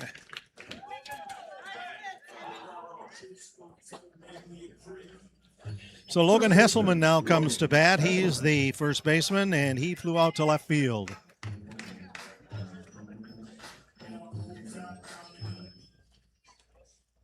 One out. Smith delivers that ball outside for ball 1.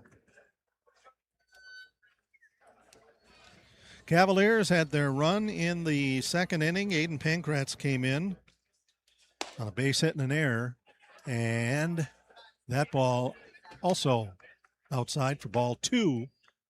2 balls, no strikes. 1 out for the Cavs. They lead 1-0 over Jim Falls in the Chippewa River Baseball League Championship. And Hesselman backs off a little bit for ball 3 on the inside. Now, this is a situation where you might give him the green light. 3-0 the count. Smith sends it up high, and a walk for Logan Hesselman. That is the first base on balls given up by anybody. Aiden Pankratz steps in now. He scored the Cavaliers' run in the second inning. Got to second on a throwing error. No, it was a ground ball error that behind. Oh, that's just behind right. the third baseman. Yep, that's right. And it went down the line, and he just never slowed down.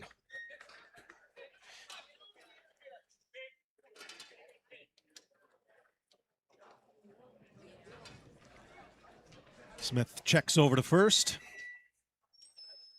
Delivers. That ball hit well, going out to, well, popped up to the shortstop. That's Mason Tester. And he catches it for out number 2. So Riley Gapinski, the second baseman, is up now. He popped up to first base in the second inning. Hesselman's still on first base. I had to laugh with stadium announcer Steve Kent on Wednesday over in Altoona. When he introduced Gapinski. Riley hit it in the Gapinski.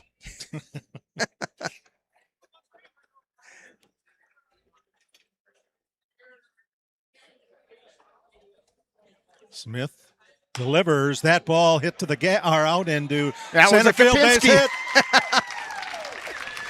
Put it right in the Gapinski.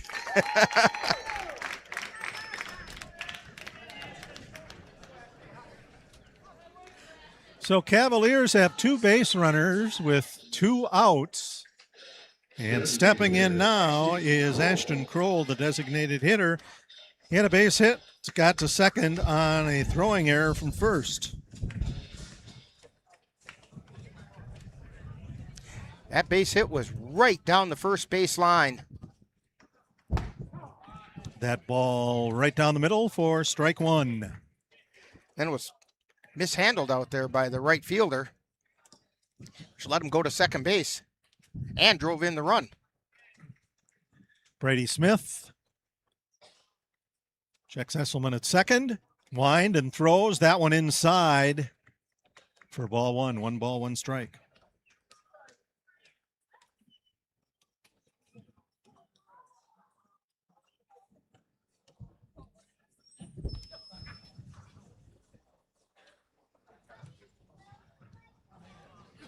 Smith looks back at second, throws.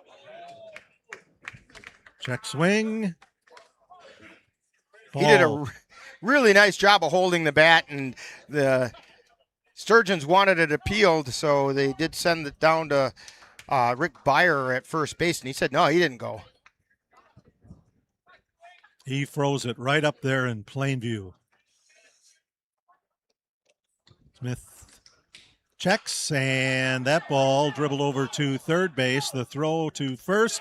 Stelter to Schemenauer retires the Cavaliers. So in the bottom of the first inning, there were no runs on 1 hit. There were no errors and 2 runners left. The score at the end of 4 complete innings of play, Eau Claire Cavaliers 1, Jim Falls Sturgeons nothing. You're watching it on NLWN-TV. Debt doesn't have to be complicated. Let Marine Credit Union simplify your debt so you can feel good about your money. Schedule time to get started at marinecu.com. Federally insured by NCUA.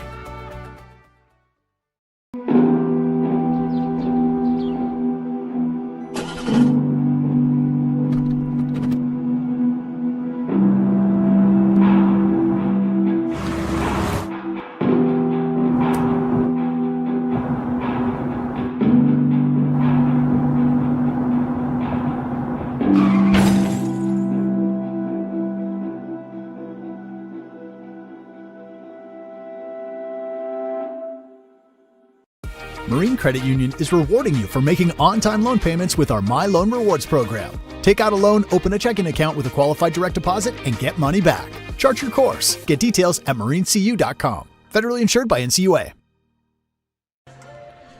Welcome back to Carson Park, the Marine Credit Union broadcast facility.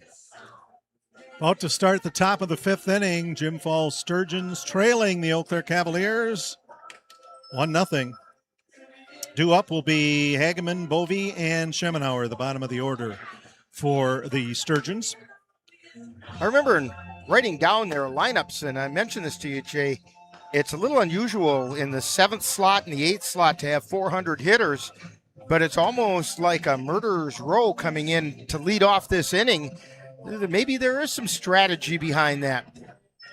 Kind of like the strategy the Cavaliers use with Palmer batting in the number 9 hole with a high batting average to set the table for the top of the order. These guys are in a prime position to do exactly that. We invite you to join us next Saturday. We'll bring you the Eau Claire Cavaliers as they play in the Wisconsin Baseball Association Regional Tournament in Haugen. Cavaliers will take on the Washburn Sharptails in pool play. Coverage will begin at 11:30 a.m. with the In the Dugout show, followed by a live play-by-play. That's a week from Saturday here on NLWN-TV. Ecker facing Hagedorn now. Or Hagelman, and that ball hit to the second base area. Grabbing that was Erickson, gets it over to Hesselman in time. That was a close play. Dad liked it. Cal Erickson on the camera, Caden Erickson on the throw. I bet he followed that exactly.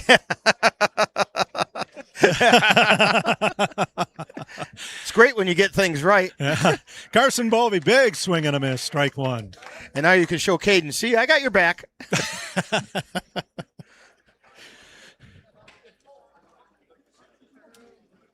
Ecker.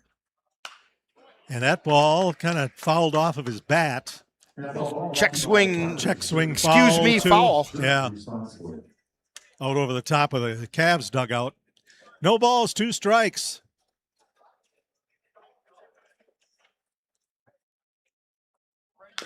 And Aiden Ecker gets that one in. Hit it off his foot. So foul ball, count still, no balls, 2 strikes.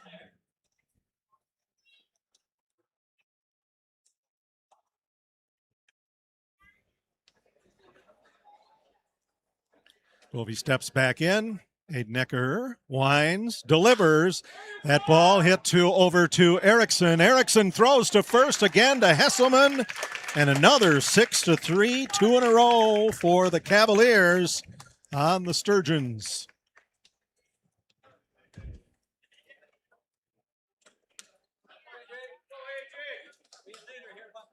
Now A.J. Schemenauer rounds out the lineup for the Sturgeons. He grounded out to third. And that ball hit over the top of the Carson Park press box. Just to the right of the Marine Credit Union broadcast facility.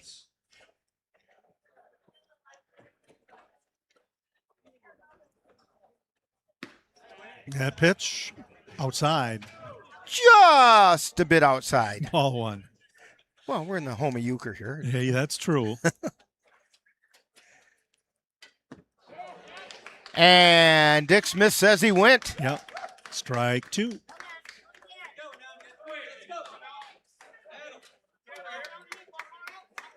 He didn't go very hard at it. He just poked the bat out there. And swing and a miss. Thrown down to first. Strikeout to retire the side.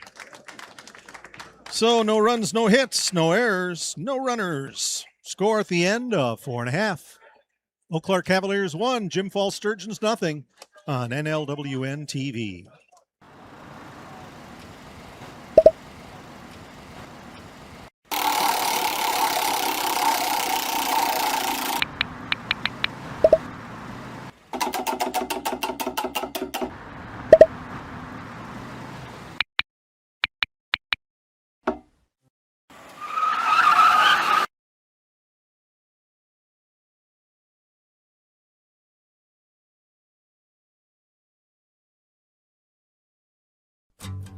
Honey, the kids are antsy. What can we do that will keep all of us entertained and won't break the bank? How about we take them to the Cavaliers game? Tickets are inexpensive, there's popcorn, hot dogs, and other baseball treats, and great baseball action. That's right, Eau Claire Cavalier Baseball, your best choice for affordable family entertainment. Check out the schedule at www.eauclaircavaliers.org. Welcome back. We're in the Cavaliers, bottom of the 5th inning, and due up for the Cavs. 9th batter, Trenton Palmer, and then the top of the order with Tillman and Bemnister to follow. Cavs with the narrowest of leads, 1-0 over the Jim Falls Sturgeons. Palmer struck out the last time he batted. That was in the 2nd inning. Brady Smith still pitching for the Sturgeon. He winds and throws, and that one goes across the plate for strike 1.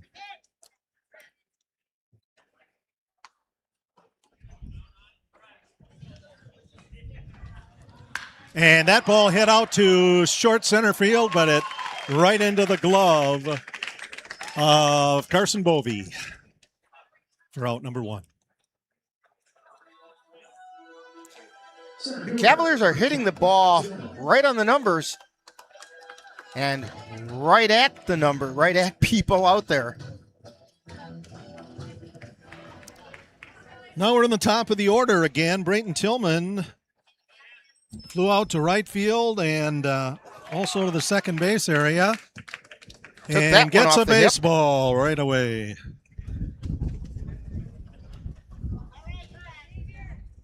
So we have a base runner on a free base. That brings up Xavier Bemnister. A running, diving catch by Bovey put Bemnister out in the first. And then Xavier thrown out from second. That pitch. Oh, high, ball 1.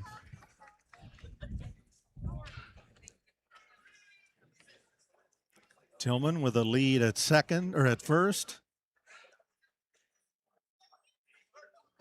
Pitch delivered. That one outside this time. 2 balls, no strikes.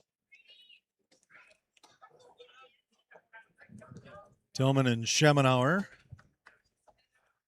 A little back and forth at first. Smith delivers that ball. Fouled back. Want to give a shout out to our viewers from New Jersey who are Jim Falls Sturgeons fans, saying go Tester. Tammy Yeager, there you go. Delivered and no throw to second. Tillman slides in with a stolen base.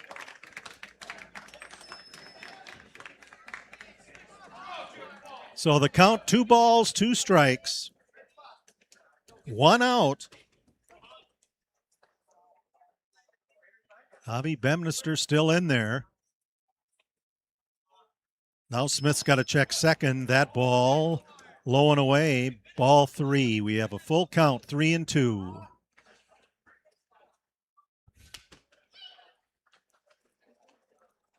Smith checking the signs. Quick look over to Tillman. Longer look. Delivers, and a shot by Bemnister right into the glove of Carson Bovey.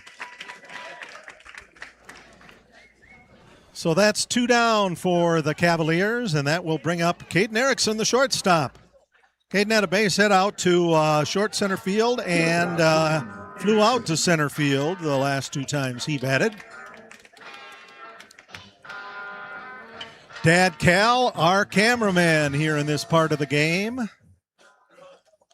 Maybe he'll get to watch a big one right now. Yeah, that'd be all right. Following over a fence. Checked over to second, delivered. That pitch high for ball 1.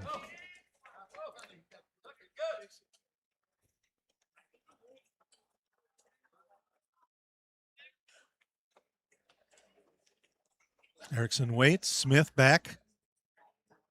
Takes a look at second. And that one goes low and away for ball 2.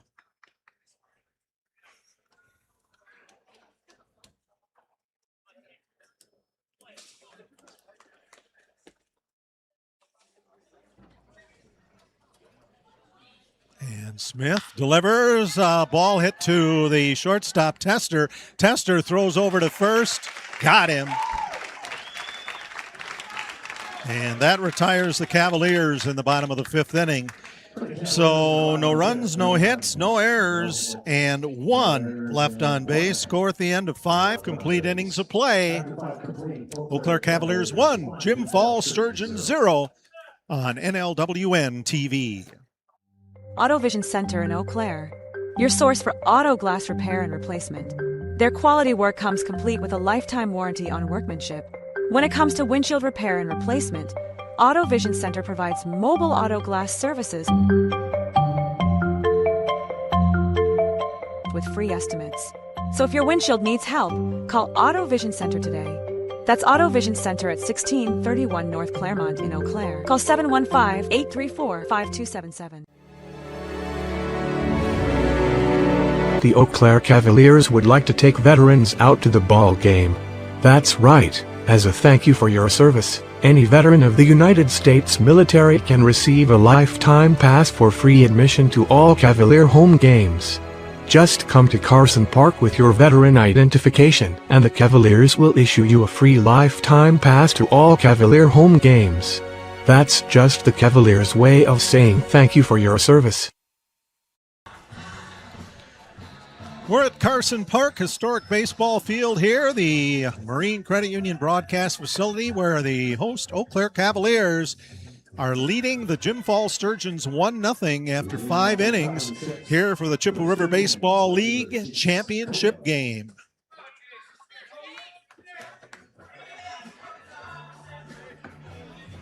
Leading off, top of the order, Coda, Tester, and Stelter for Jim Falls, and so Jace Coda flew out to center field and was thrown out from shortstop. That ball outside, caught the outside corner, strike 1.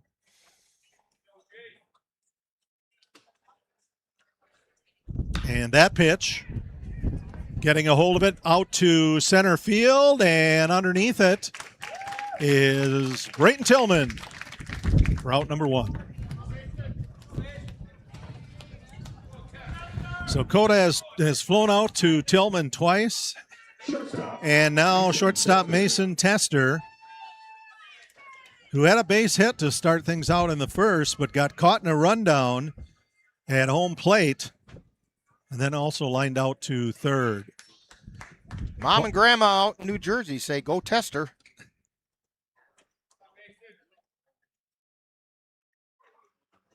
And that ball, high and away, ball 2. 2 balls, no strikes to Mason Tester. Ecker delivers and gets Tester on the side and got a free base. Second batter that he's hit today.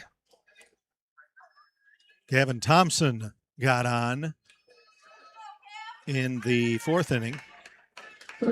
So third baseman Carter Stelter now at bat. He flew out to the shortstop, to Erickson, and struck out a looking in the first. Ecker winds, delivers that one outside, ball 1.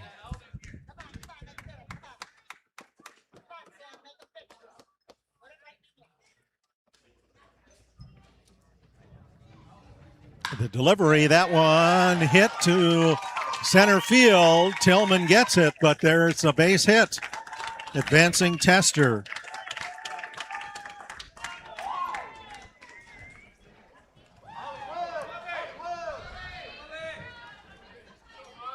And so now Ryan Bemister goes out to have a conversation with Aiden Ecker and the infield. Andrew Milner doing a little stretching just outside the Cavalier dugout. And he's heading down to the bullpen to warm up. Jerome Delikowski going down to warm him up. Notice how I don't need a number to tell that it's Jerome Delikowski. You really don't. We do have activity going on down in the Jim Falls bullpen as well. And that would be Brady Johnson warming up. Bobby Saran looks at ball one. Sturgeons with runners on first and second. In comes the pitch. That one he fouled. Foul tip, strike one. Went straight back to the backstop.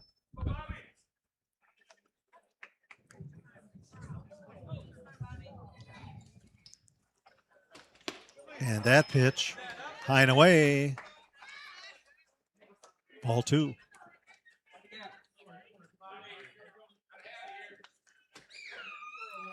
Ecker checks the runner at second. That one. Well, that just outside. missed. Yeah, it did.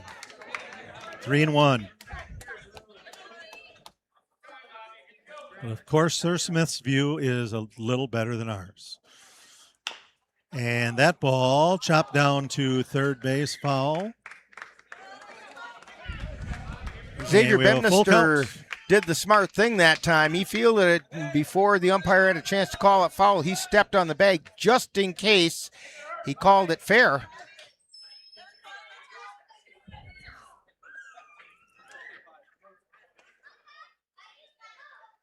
Ecker delivers that pitch outside for ball four. And the bases are now loaded. That's first walk given up by Aiden Ecker.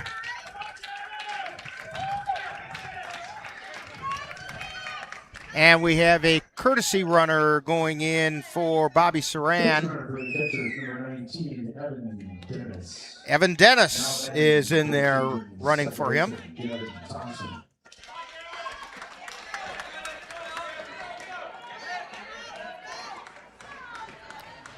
So now stepping in, Gavin Thompson, the second baseman.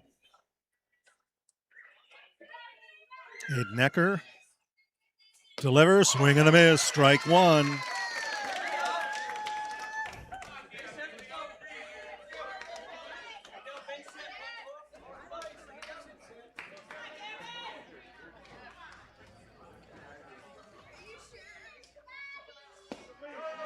Oh, that one's going to be just a hair low. Yeah, ball one.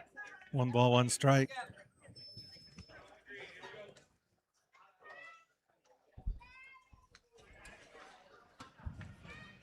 Swing and a miss, strike two. Got him to chase one off the plate that time.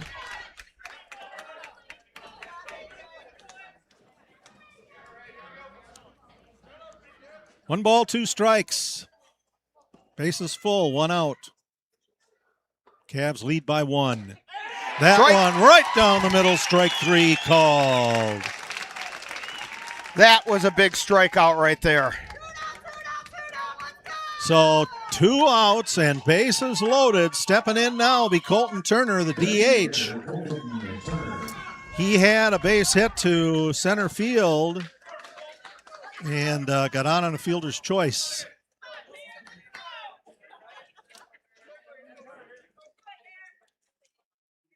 So Aiden Ecker looking to try to work the Cavs out of this one. That one outside, ball 1. No, strike he called one. it a strike on the outside corner. Okay.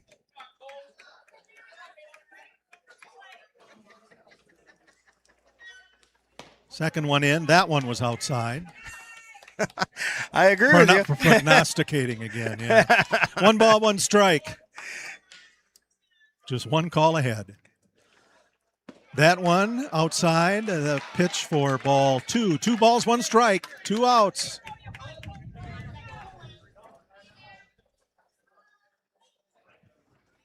Ecker delivers. That ball fouled over the Cavalier or the Sturgeons dugout. Deuces wild. 2 balls, 2 strikes, 2 outs. 3 bases have men on them. Outside for ball 3. Traveling time. Payoff pitch. Everybody's going to be running on this one. Aiden Ecker. And delivers. That one hit to left field. 1 run scores. 2 runs score. And Jim Falls takes the lead.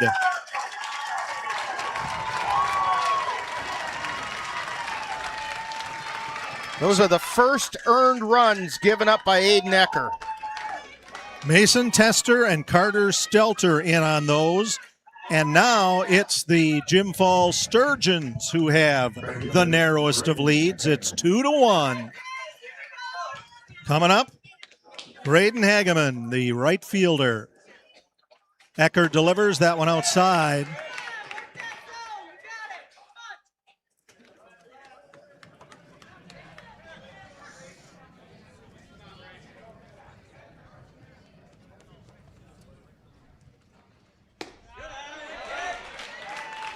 And that pitch just inside.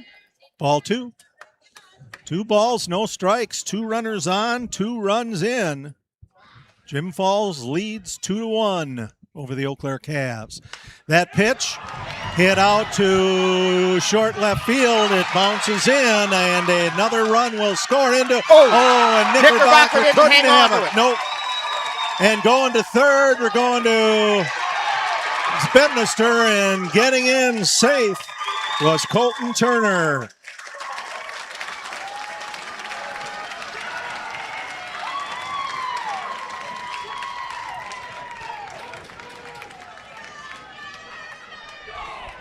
So the infield gathers. It's going to change pitchers, so we'll figure it out, and we'll come back right after this timeout on NLWN-TV. Gerald the Fish. What about like Joaquin Bartholomew? Joaquin Bartholomew. Yeah. See ya. See ya. Joaquin Bartholomew. What? How did you think of that? I have no idea. Since we gave him that title, he should honestly be the king of the pond. King of the pond? Yeah. He's out there somewhere. For real. You want this one? Oh, yeah. Nice. All right.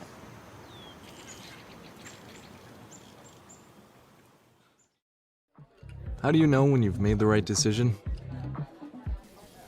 It's the feeling you get in your gut. The one that tells you what's right or wrong. It's the one that says, sure, I can have a drink. Or the feeling that says, okay, I've been drinking. Now what? It's the voice inside you that says, I'm buzzed. Better leave the car when it's time to go. Plan ahead. Catch a sober ride. Buzz driving is drunk driving.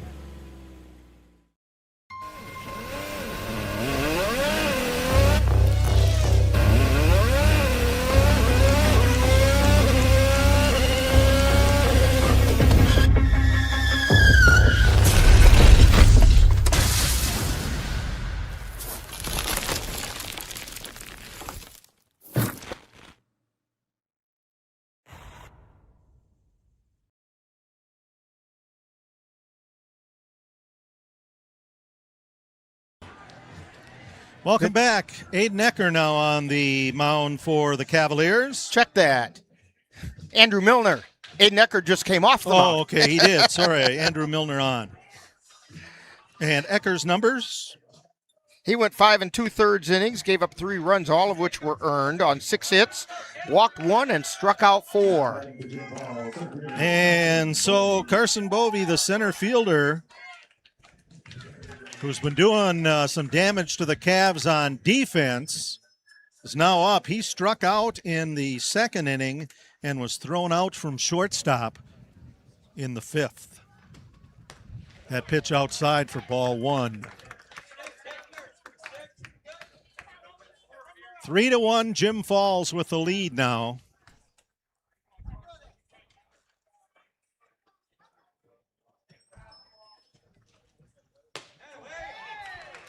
And that ball down the middle for strike 1. 1 ball, 1 strike, 2 outs.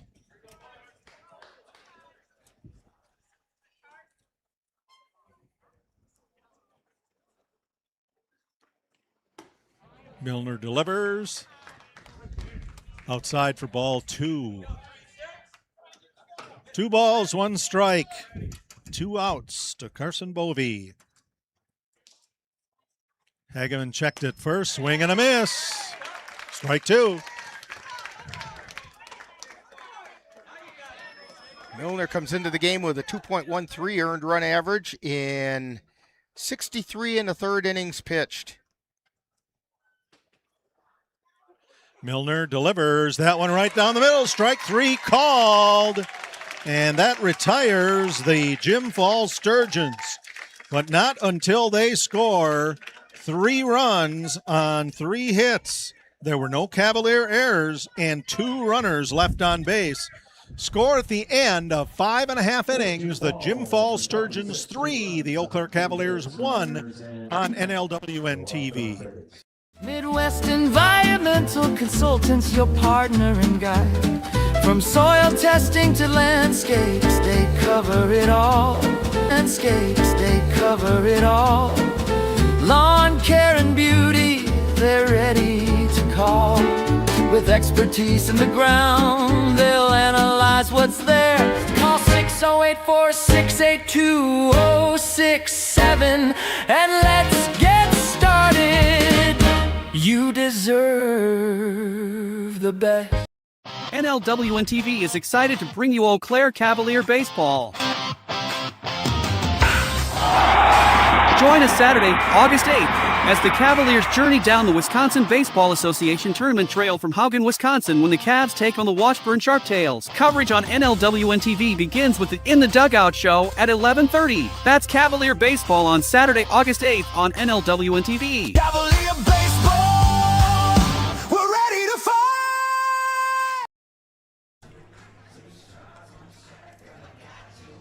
Welcome back. We are in the bottom of the 6th inning, and there's a new rump on the bump, as Rick calls him, Brady Johnson for the Sturgeons.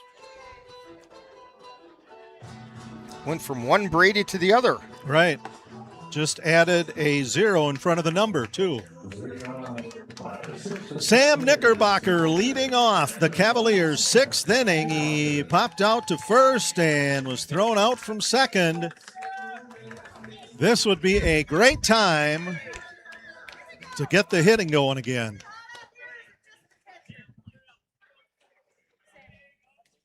CRBL championship, and Knickerbocker finds the gap between first and second and is on with a base hit.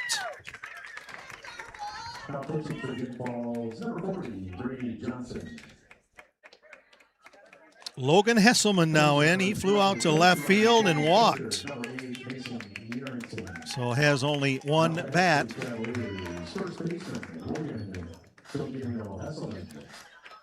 Yarrington is the courtesy runner for Knickerbocker.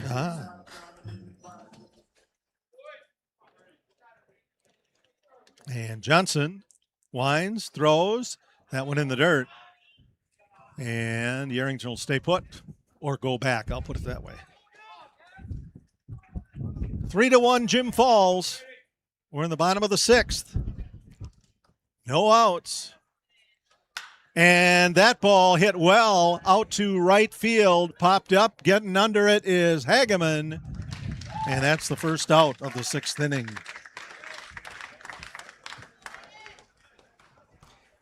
Got a little under that one. Now Aiden Pankratz steps up to the plate. He grounded out to short in the 4th inning and got on an throwing error from third base. Pankratz has scored the only run for the Cavs. Johnson winds, waits, and that one catches the inside corner for strike 1. No balls, 1 strike. 1 out, Mason Yarrington on first for the Cavs. That pitch, high and away, ball 1. 1 ball, 1 strike, 1 out.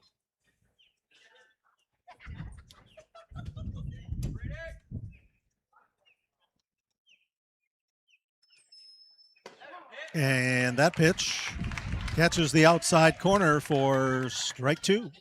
1 ball, 2 strikes.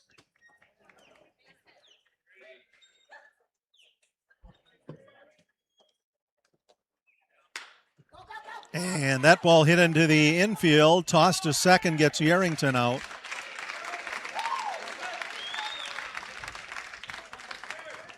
And that puts Pankratz on a fielder's choice. So 2 outs for the Cavaliers in the bottom of the 6th inning. Riley Gopinski, the second baseman, now up. He had a base hit to center field in the 4th inning and popped out to the first baseman in the 2nd. First pitch, ball 1.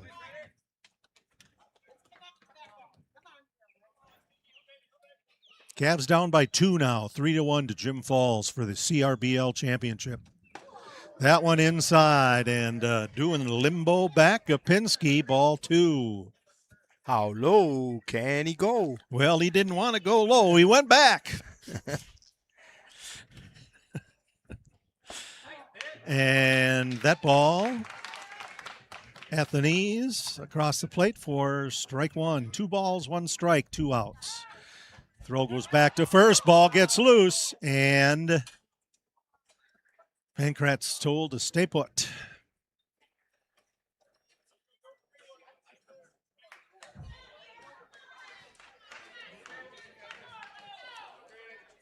Two balls, 1 strike. Gopinski swing and a miss, strike 2.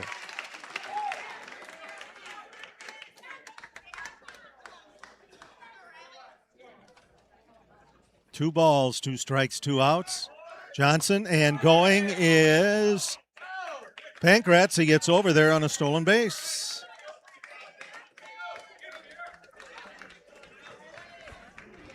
Full count, 3 balls, 2 strikes, traveling time. 2 outs. Johnson delivers outside. Ball 4. So that has the Cavaliers with 2 base runners, Pankratz and Gopinski, and Ashton Kroll, designated hitter, is up. He got on a base hit and then an error to second, or to the first baseman caused an error, getting him to second, and then Kroll was thrown out to third base as that one caught the outside corner for strike 1.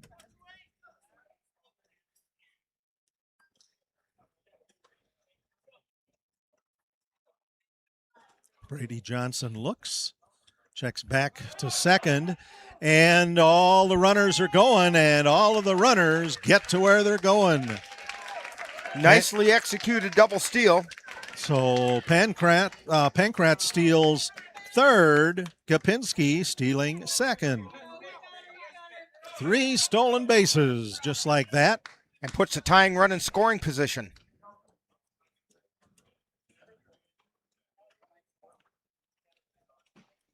Kroll looks, that one outside. Ball 1.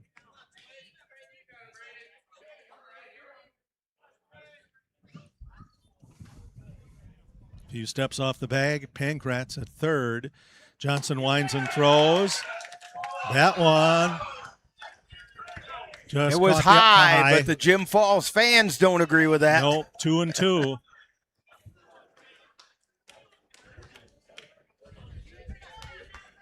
Two balls, 2 strikes, 2 outs, 2 men on. And that one outside for ball 3. Traveling time again, this time with 2 runners. Full count.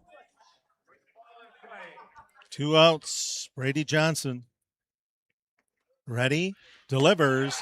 That one high for ball 4. And the Cavaliers have the bases loaded for Trenton Palmer, the right fielder. Palmer struck out and flew out to center. And again, that tying run is in scoring position. And with Brady Johnson struggling to find the plate all of a sudden, it's a good situation for the Cavs. Johnson winds, delivers. That ball hit out to the gap in right center, underneath it, Bovee. And the Cavaliers end the 6th inning with the bases full. So there were no runs on 1 hit. There were no errors and 3 runners stranded. Score at the end of 6 complete innings of play. The Eau Claire Cavaliers 1, the Jim Falls Sturgeons 3. You're watching it on NLWN-TV. Get in touch with the roots of the Chippewa Valley at the Chippewa Valley Museum. Located in Eau Claire's Carson Park with a mission of connecting people to their community and inspire curiosity. From reinventing the Chippewa Valley, a century of change in farm life, the Farmhouse Theater, along with the Wisconsin Logging Museum and Logging Camp. Also, the Chippewa Valley Museum features special temporary exhibits and traveling exhibits, as well as web exhibits. The Chippewa Valley Museum is open Tuesdays through Saturdays. Call for more information at 715-834-7871.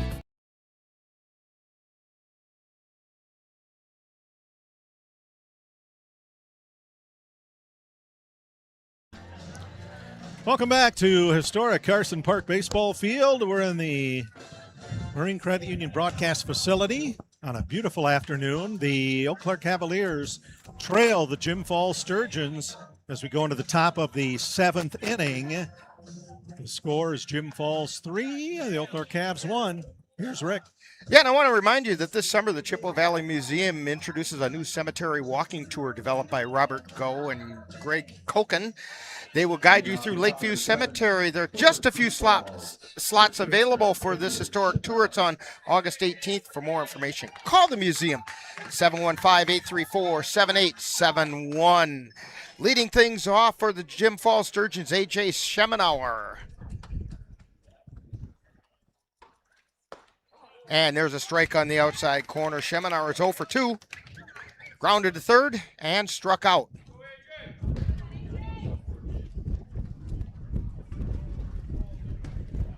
That one missed inside.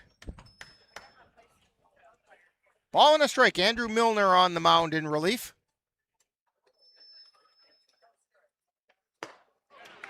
Swing and a miss. Strike 2.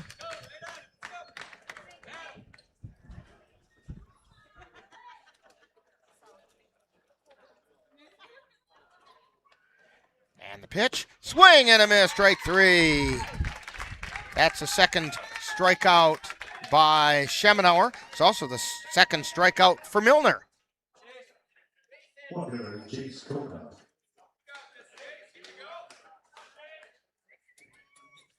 Takes us back to the top of the order. Jace Cota, who's 0 for 3, flew out to center field twice and then grounded to short.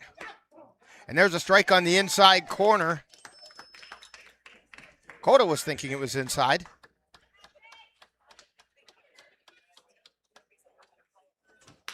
There's a ground ball over to third. Takes a bad hop off of Bemnister. And safely at first is Cota on the error on Xavier Bemnister.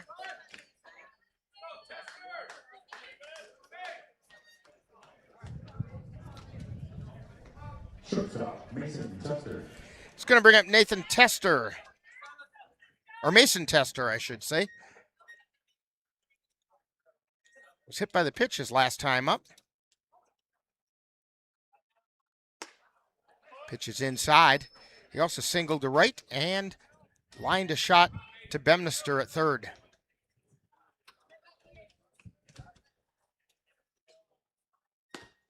And that one missed inside. 2 balls, no strikes. 1 out. Cota's at first.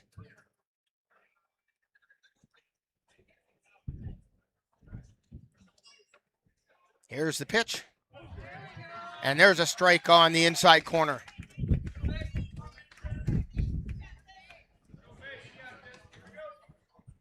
Two balls, 1 strike. And the 2-1 pitch. Ground ball. Throw to second. And it missed Erickson at second. Coming to third. Here comes a throw. And then safely is going to be Jace Cota. That's going to be an error on the throw.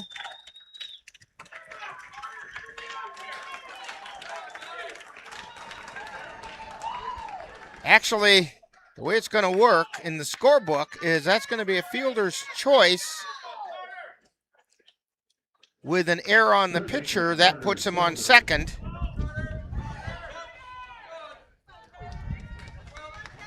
And Jace Cota is on third, so there's 2 runners on, 1 out. Carter Stelter at the plate. Pitch is outside for a ball. Milner did the right thing, fielded the ball, and then just threw it wide of the mark towards second. There's a fly ball out towards center field. Coming in is Tillman, makes the catch. Here comes the runner, bluff throw. And he's hopping after that stop. Yeah, it looks like he maybe turned an ankle or something. We have activity going on down in the Cavalier bullpen.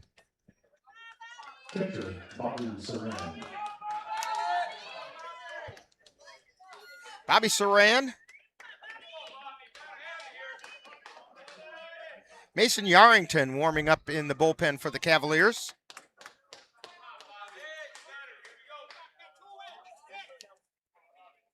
Two out.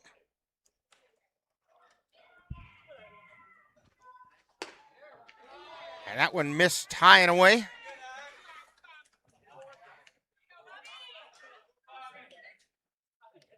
Saran is 1 for 2. There's a fly ball out towards center field. Erickson ranging under it in field. Gapinski comes under and makes the catch. So, for the Sturgeons, no runs on no hits. There were 2 Cavalier errors and 2 were left on base. So we've played 6.5. It's time for the 7th inning stretch. It's the Jim Fall Sturgeons 3, Cavaliers 1 on NLWN-TV. Yeah, we're the Vikings. Hear us roar. Colfax pride, we're ready to soar. NLWN2 is excited to bring you Colfax Viking football. Our first broadcast will be on Friday, August 21st, when the Colfax Vikings host the Augusta Beavers. Coverage begins at 6:40 p.m. with Viking Preview. That's live Colfax Viking football on Friday, August 21st on NLWN2.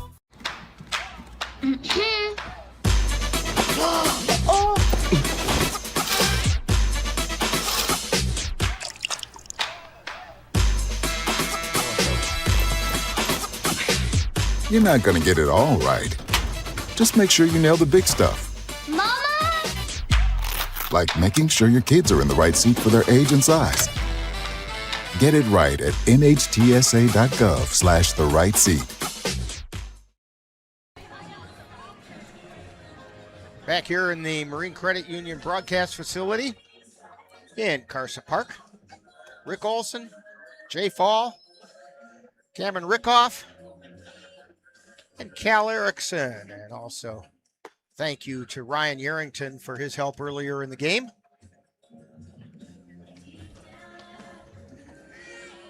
Cavs trailing by 2. Top of the order coming up. Brayton Tillman, Xavier Knickerbocker, and Caden Erickson.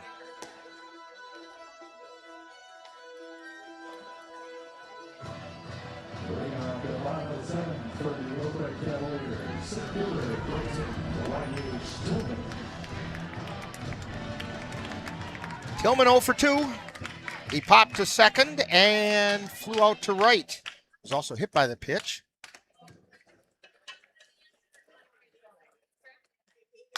There's a fly ball out towards right field. It's deep, and it's gone!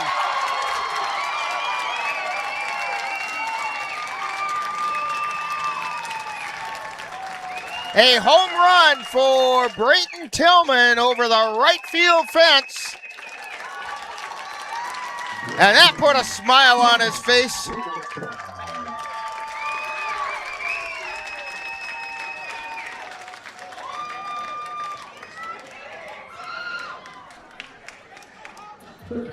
Braden Hagman turned, took a few steps back, and just stopped and watched it. Because that one was deep onto the fan deck. People out there getting ready for the Express game. Express workers had to watch out for that one. That pitch is inside to Xavier Bemnister. 2 balls, no strikes. Bemnister flew out to center field twice and grounded to second. That one missed outside. It's 3-0. Cavs narrow that gap to 1 run. And the pitch. It's strike called on the outside corner. 3 balls and 1 strike.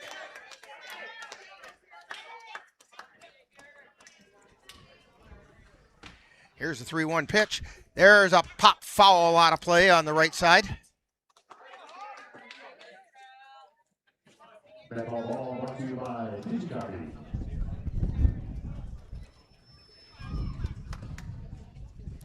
And the pitch. And it's ball 4. Puts a tying run on base. And brings up Caden Erickson.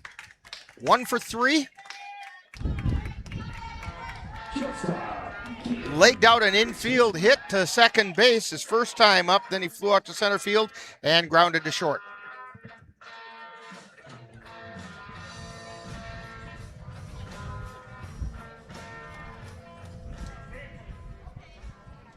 Bemnister with his lead at first, and the pitch. Erickson shows bunt, and he pops it foul on the roof of the dugout for the Jim Falls Sturgeons.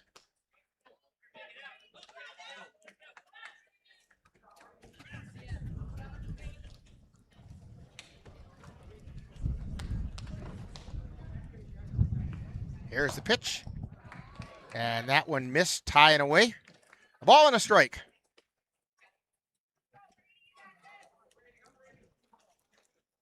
Bemnister represents a tying run. Erickson still showing bunt. Swing and a miss. Little sleight of hand that time by Caden Erickson showing the bunt. A ball and 2 strikes. Did he learn that one from you, Cal? He should do it again, he says. Here's the 1-2 pitch. That's high. Throw back to first, and Bemnister gets back. We do have some activity going on down in the Sturgeons bullpen.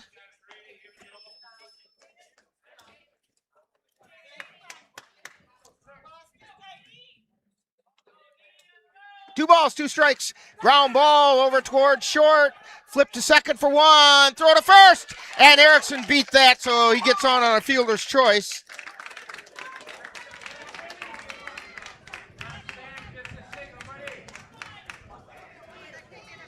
One out. Looks like number 7, Will Jacobson. Nope. 8, Jackson Google. And that makes sense. He's been the ace of their staff.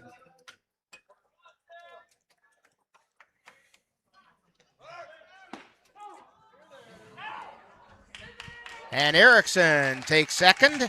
Pitch was a ball.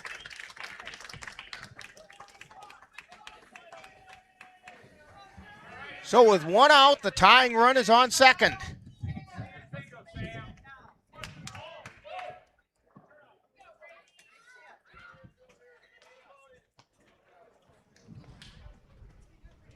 A ball and no strikes to Sam Knickerbocker.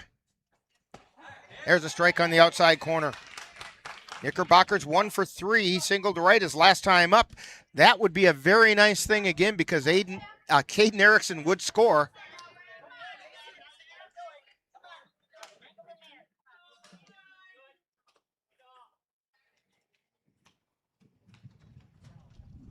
Johnson checks second, and there's a soft liner out into center field. Falls in for a base hit. Erickson rounds third. He's coming to the plate. Here comes the throw, and he beat it. And we are tied.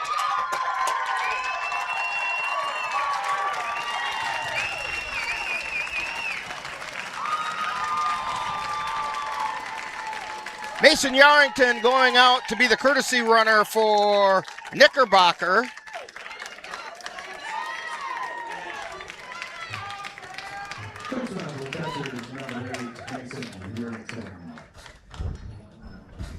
Brings up Logan Hesselman. And Jackson Google got the baseball for the Sturgeons.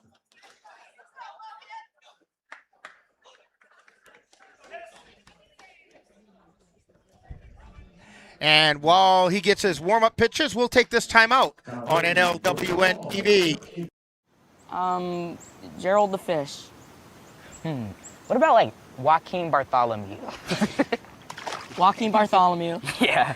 See ya. See ya. Joaquin Bartholomew. What? How do you think of that? I have no idea. Since we gave him that title, he should honestly be the king of the pond. King of the pond? Yeah. He's out there somewhere. For real. You want this one? Oh, yeah. Nice. All right.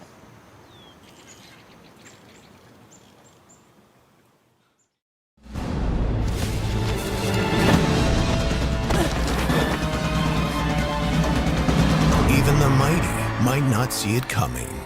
It's prediabetes, and it captures 1 in 3 adults. But you can escape.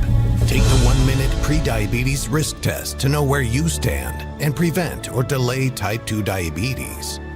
Be your own hero on smartphones everywhere at doihaveprediabetes.org. And the new pitcher, as Jay said, is Jackson Google on the mound. So Brady Johnson went an inning and a third, gave up 2 runs, both of which were earned on 3 hits. The biggest of those was the home run by Brayton Tillman. Swing and a miss by Hesselman for strike 1. Jackson Google has had a very effective season on the mound for the Jim Falls Sturgeons. There's a ground ball over to second. Throw to second for 1. Throw to first. Not in time. So Hesselman's on a fielder's choice, 4-6.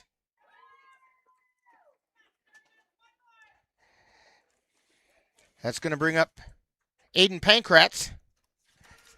Jackson Google has a record of 5-0 with a save. He's pitched 41 innings with an earned run average of 0.88. And there's a strike on the outside corner.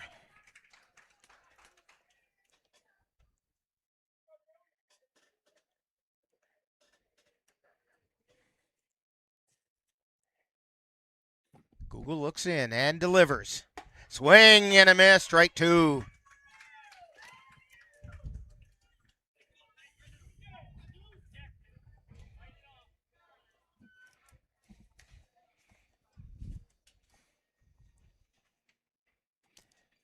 Google at the belt. And the pitch swung on a miss for strike 3. So the Cavs go down in the bottom of the 7th, but not before they pick up a couple of runs on 2 hits. There were no errors and 1 left. So we have now played 7, and we are all tied at 3 in the Chippewa River League Baseball Championship game. And you're watching it on NLWN-TV. Be right there. Wait. Use the shovel and bucket of water, remember? Drown, stir, drown, feel. Then make sure it's cool. Where'd you learn that? SmokeyBear.com. Brushed up on some tips before we left. Don't want to start a wildfire, right? Only you can prevent wildfires.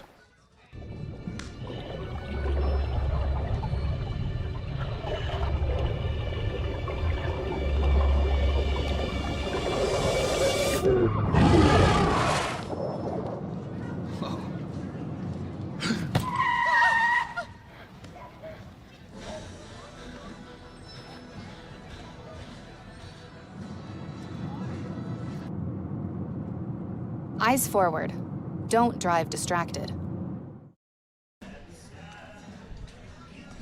Well, they're heading to the 8th inning, and we're all tied. What would you expect, Jay, from a championship game between the 2 teams that earned their right to be here? Yeah, and, they're playing at the Cavs.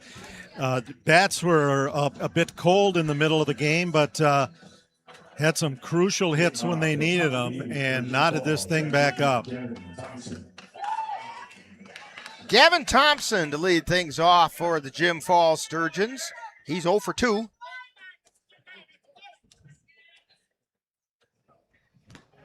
He grounded to first his first time up and struck out looking. Also sandwiched in between those, he was hit by the pitch. 1 ball, no strikes. Milner delivers over the outside corner for strike 1.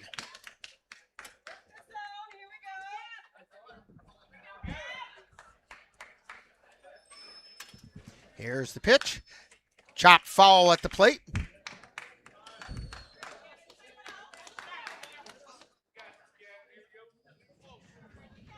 Ball and 2 strikes.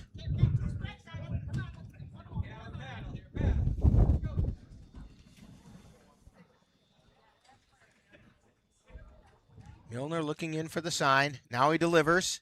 That's outside for a ball. That's his big sweeper that swept a little bit too far that time.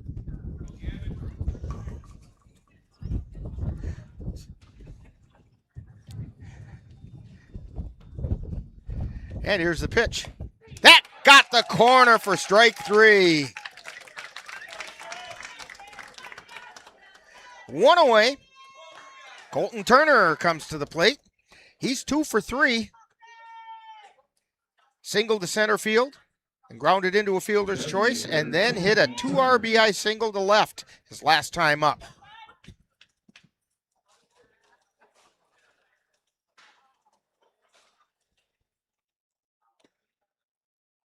Here's the pitch. There's a chopper that gets picked up by Erickson. Flip to first. It's in time. Nice scoop off the hop that time by Logan Hesselman. Erickson had to really hustle that throw, and at least he put it on target, and Hesselman was able to make the scoop.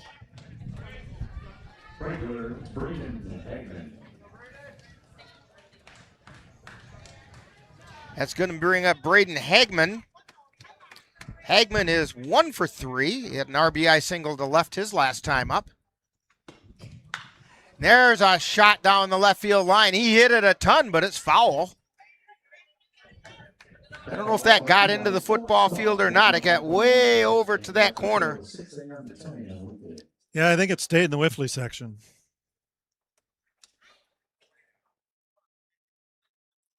Just a loud strike. Here's the pitch. That one missed inside. Ball and a strike.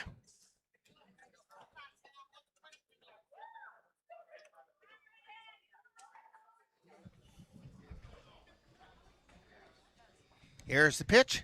Swing and a miss. Milner left that one off the plate, and Hagman went after it thinking it was going to break over, and it didn't, and he ended up looking kind of foolish on that one. A ball and 2 strikes. Curveball caught the outside corner, strike 3. So that does it for the Sturgeons in the top of the 8th. No runs, no hits, no errors, nobody left on base. We've played 7.5, and it's the Cavaliers 3, the Sturgeons 3 on NLWN-TV. NLWN-TV is excited to bring you Eau Claire Cavalier baseball. Join us Saturday, August 8th, as the Cavaliers journey down the Wisconsin Baseball Association Tournament Trail from Haugen, Wisconsin, when the Cavs take on the Washburn Sharptails. Coverage on NLWN-TV begins with the In the Dugout show. You quit smoking and thought, that's that. But here's the thing about lung cancer. By the time you see the symptoms, it could be too late. But now, there's a new scan that can detect lung cancer early, when it's more curable. If you smoked, get scanned. Talk to your doctor or learn more at savedbythescan.org.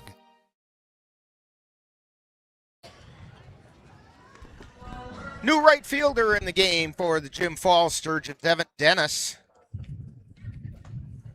And leading things off for the Cavaliers in the bottom of the 8th inning, Riley hit it in the Gapinski. And Ashton Kroll and Trenton Palmer. I'm sorry, Steve Kent. I'm going to steal that one. I like that one. You know, both times that's been used, he's hit the ball well. So, yeah, Baseball's a superstitious game, and I'm going to stick with that one.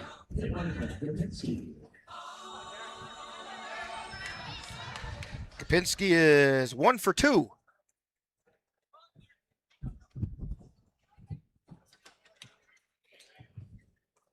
He popped to first and then hit a good solid base hit to center field and drew a walk. Google's first pitch is outside for a ball.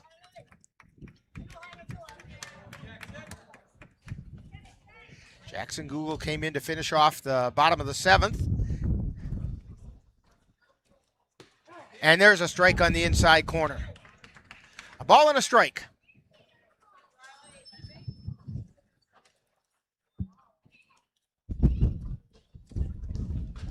There's the pitch.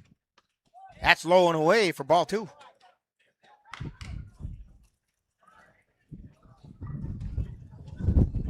Two balls, one strike. We're in the bottom of the 8th inning. That's high and away, ball 3. Hitter's pitch now coming for Riley Kapinski in the Chippewa River Baseball League Championship game.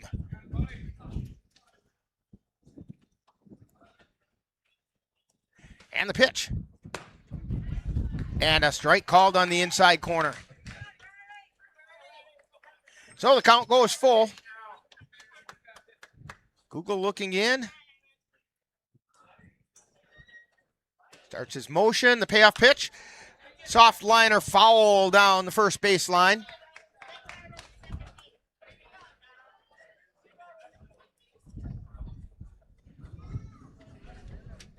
It's the bottom third of the lineup for the Cavs.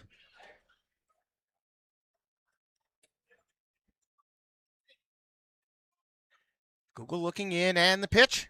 Swing and a miss for strike 3. That's going to bring up Ashton Kroll. Kroll is 1 for 2. Singled, had an RBI single to right in the 2nd inning. Grounded to 3rd and drew a walk. And there's a strike at the knees.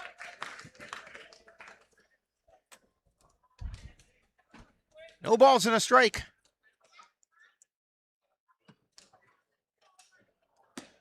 That one missed outside.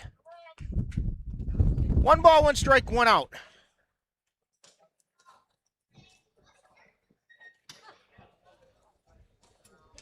And the 1-1 pitch. That's inside for a ball. 2 balls and a strike. Clearly heard Dick Smith say inside that time.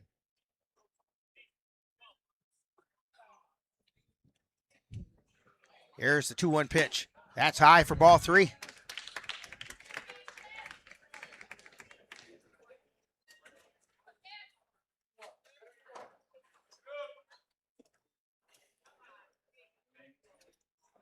And the pitch. There's a strike called at the letters. And the count goes full to Ashton Kroll.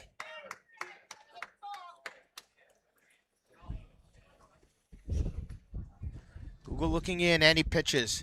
There's a high hopper fielded by Google at first. Or on the mound, throw over to first is in time. 2 down.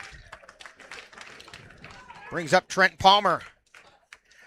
Palmer's 0 for 3. Struck out and flew out to center field twice. So I would say Trenton Palmer's due. His job is to set the table for the top of the order, and that's what would be really nice to see him do right about now. Yes.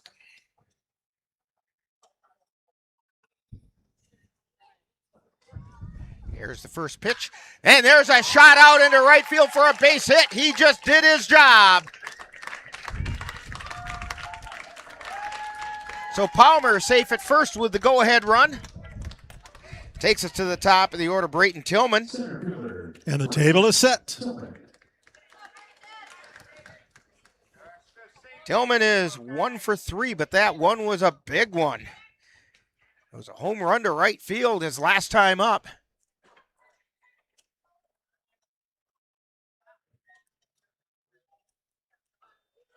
Runner goes, throw down to second, and in safely is Palmer.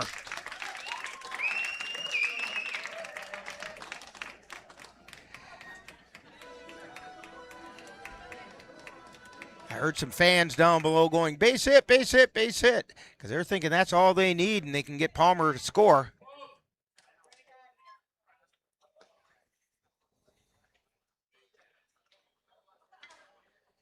And the pitch. Strike called on the inside corner. 1 ball, 1 strike. 2 down, runners on second.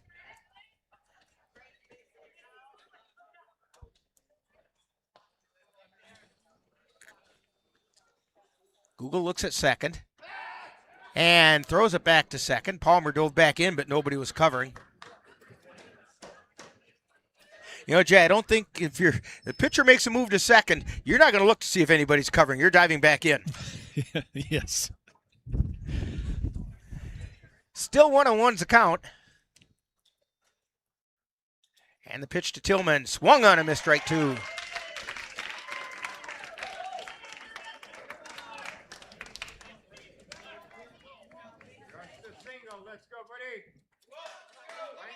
One ball, 2 strikes, 2 down.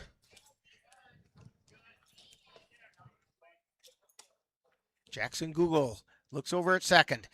Now the 1-2 pitch. Swing and a miss, strike 3. So the Cavs go down in the 8th with no runs on 1 hit, no errors, 1 left on base. And we have played 8 innings. And it's the Cavs 3, Jim Falls Sturgeons 3, as we head to the 9th in the CRBL championship game on NLWN-TV. There's nothing like celebrating a big play. But now, we're celebrating something bigger than sports. Love, your mind. Love? Your mind. You're training your mind as much as you're training your body. For me, just stay grounded. Be with the people who make my mental health better and not worse. So when you see us hit this, it's a reminder to love your mind.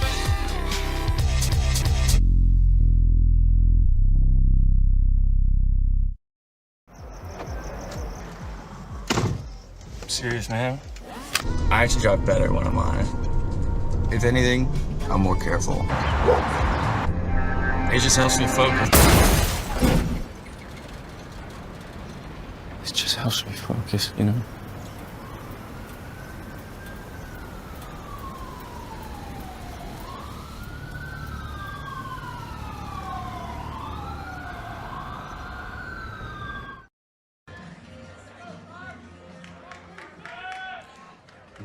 So we go to the 9th inning. Cavaliers and the Jim Falls Sturgeons all tied at 3. Due up for the Sturgeons. They're at the 8, 9, and 1 point in the batting order. So it's Carson Bovey, A.J. Schemenauer, and Jace Koda.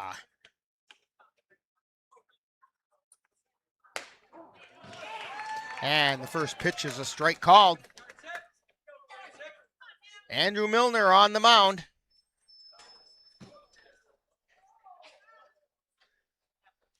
And the pitch.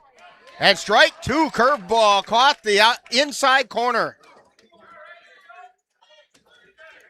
Bovey is 0 for 3, struck out twice. And here's the pitch.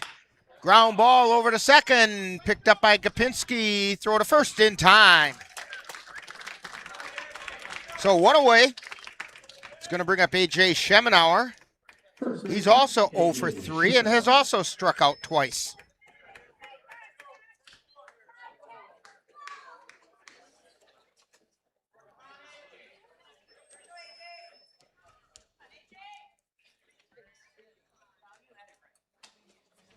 Here's the pitch. That was a big bending curveball and it caught the corner.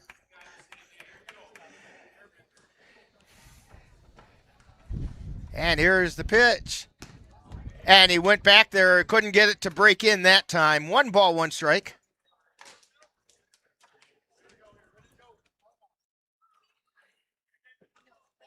Milner delivers. Fly ball, that's deep. It's foul. It was out in the football field, but it was about 30 feet foul. That was a no-doubter if it stays fair. nothing more than a strike. 1 ball and 2 strikes. And the pitch, that one missed outside. 2-2.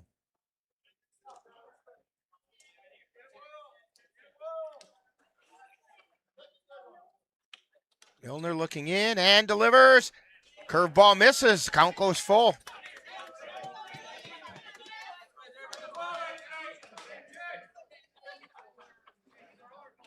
He shook off a sign, like the second one. Swing and a miss for strike 3.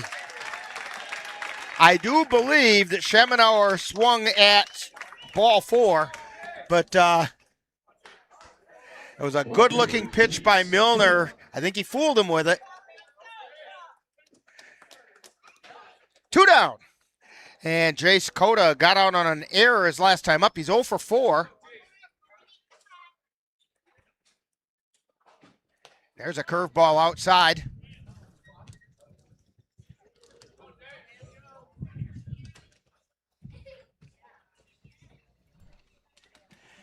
And the 1-0 pitch popped foul out of play.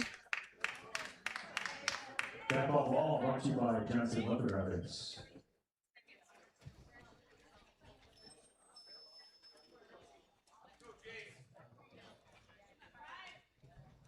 Two down, 1-1 pitch. Ground ball over to Erickson at short. Picks it up, throw to first in time. So we're going to head to the bottom of the 9th inning. Cavs have an opportunity to walk it off for the CRBL championship on NLWN-TV. My name's Stacy, I'm 57, and I was adopted in 2020. One teen can come in and make you look at life in a whole different way. You know, he's my father, so I look up to him a lot. If I can be 10% of the man he is, I'll be a happy person for sure.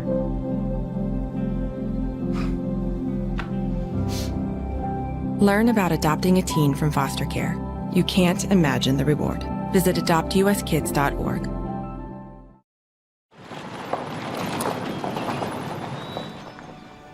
You need some help? Your tow chains are a little loose. Could spark a wildfire. I could show you how to secure them properly if you'd like. Sure.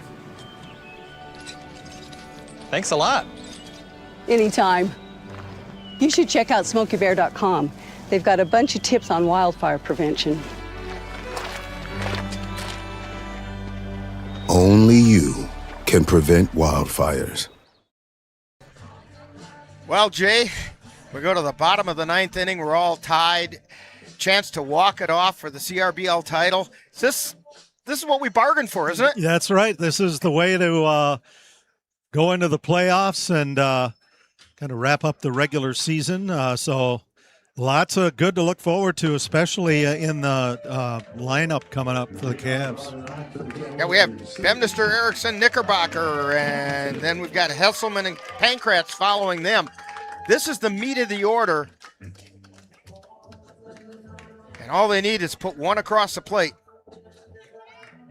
Xavier Bemnister, 0 for 3, flew out to center twice, grounded to second, and drew a walk. Drawing a walk would not be a bad thing right now.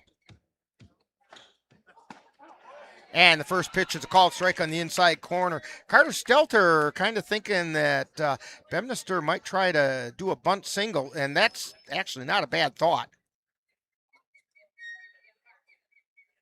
And there's a ground ball, hits the rubber, and goes out into center field. Bemnister gets things going with a base hit. Lots of hop on that ball.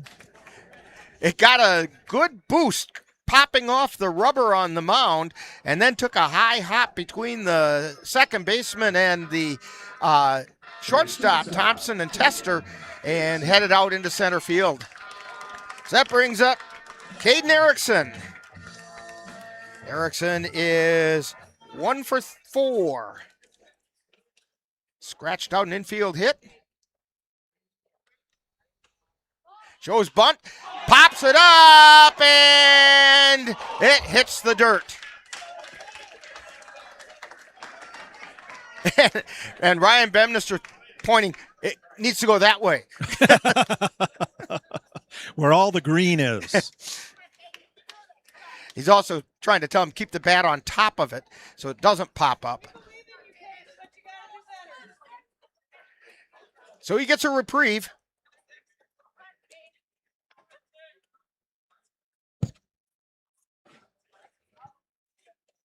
Bemnister takes his lead at first. Google throws over there. Bemnister back in.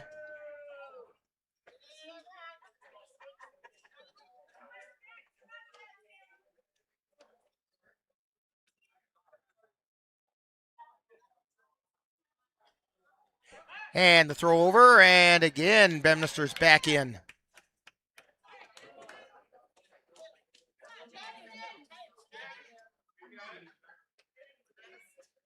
Jackson Google with a look at first. Bemnister with the lead. And the throw, Bemnister goes. Throw down to second, and they got him.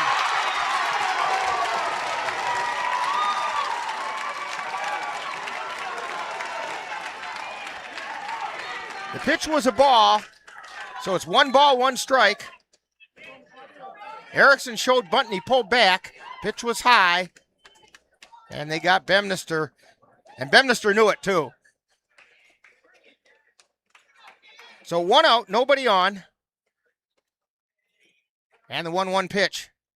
Swing and a miss. 1-2.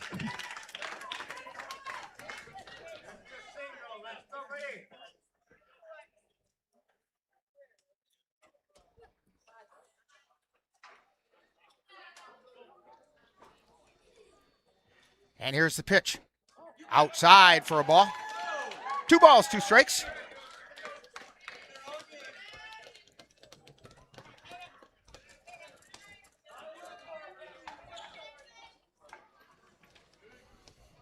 Google at the belt, and he delivers.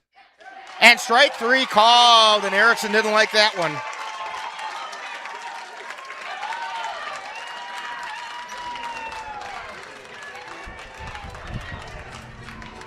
That's going to bring up Sam Knickerbocker. I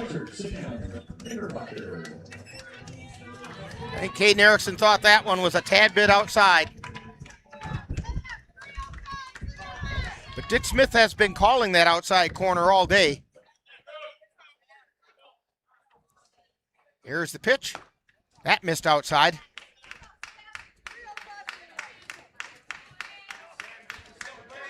Ball and no strikes. 2 down. We're in the bottom of the 9th inning, all tied.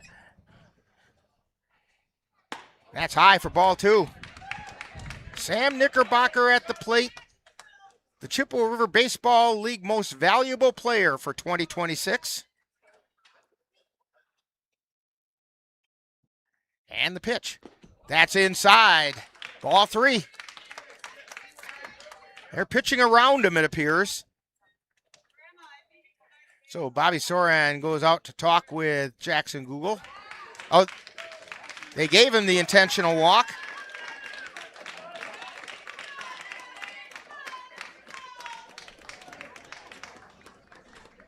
And Yarrington is going to go into run for him.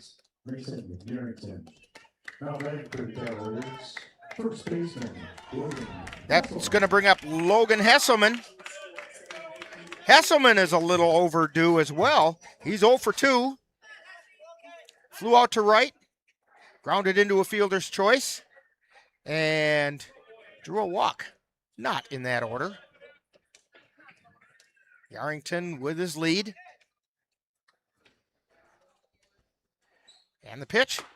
There's a strike on the outside corner.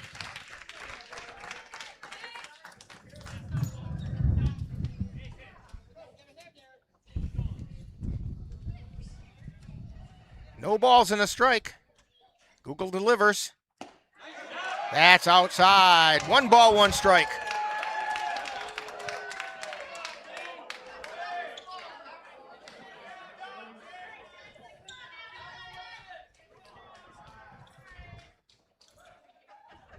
Google throws over to first, and Yarrington's back.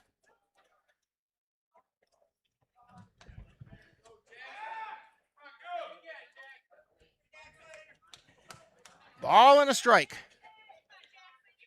to Logan Hesselman. Here's the pitch. It's outside.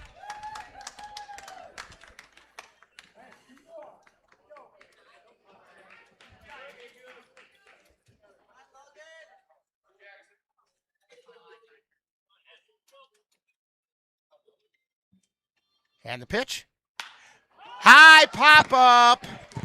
Shallow right field. Moving back is Gavin Thompson, and he makes a catch for the third out. And we have bonus championship baseball coming your way as we head to extra innings on NLWN-TV. Love the hustle, Cliff. Who are you? Your lungs. We're quite proud of you. Even though you quit smoking years ago, you may be at risk for lung cancer. Okay. Well, with the routine screening, you can detect it early when it's more curable. Sounds good, guys. Can I get a little space here? Biologically, no. Okay. Listen to your lungs. Get a routine screening that could save your life. Talk to your doctor and learn more at savedbythescan.org. I was a quarterback at Hardaway High School. College first-round draft pick. During the football season, I would stop eating. But I didn't know I was depressed. We didn't have any education behind what mental health was. I started to learn it starts here first. If this is together, I'll be better as a father and as a husband. We have to redefine what being a strong man is and heal, love your mind. Andrew Milner back on the mound to start the 10th inning for the Cavaliers, leading off for the Jim Falls Sturgeons in the 10th. Mason Tester, then Carter Stelter and Bobby Saran.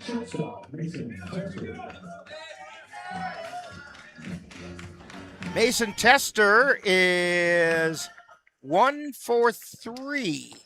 Got on a single his first time up, then lined to third.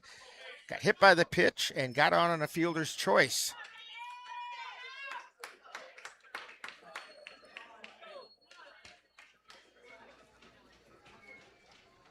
And that pitch is inside for a ball.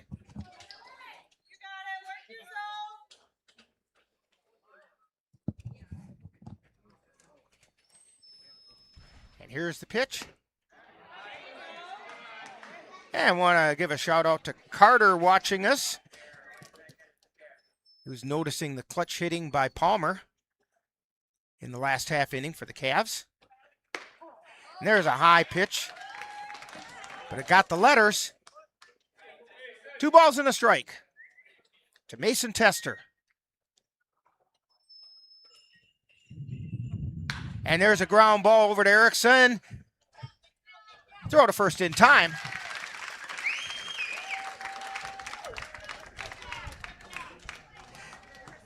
Caden Erickson, a Gold Glove shortstop for the Cavaliers. Came away with some of that Chippewa River Baseball League hardware.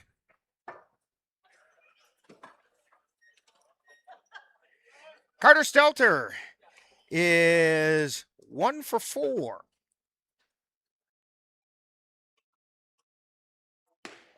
And that one just missed outside. Single to center field. Came around and eventually scored. And that one's fouled away off the right side.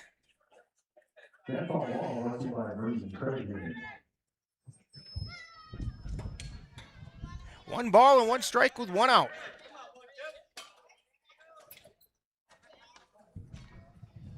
Here's the pitch. Check swing, it's outside for a ball.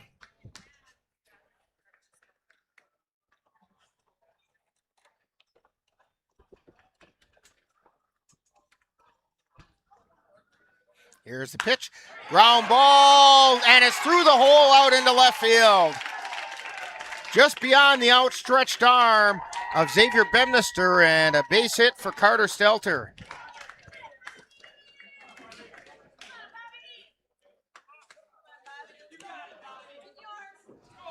The catcher, Bobby Saran.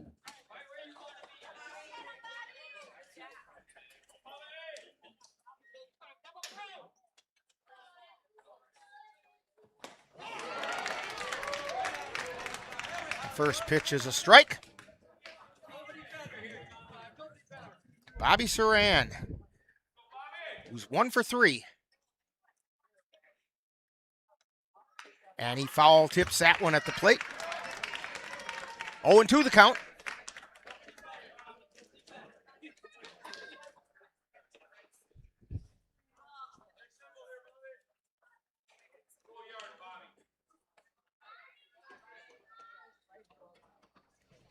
Here's the pitch. Fly ball foul on the right side, out of play. That ball brought to you by Madison Street Auto.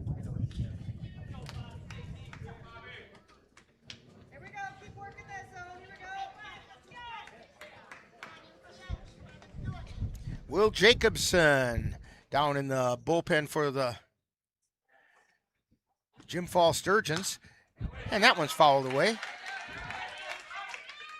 I believe it's Mason Yarrington warming up for the Cavaliers down in that bullpen.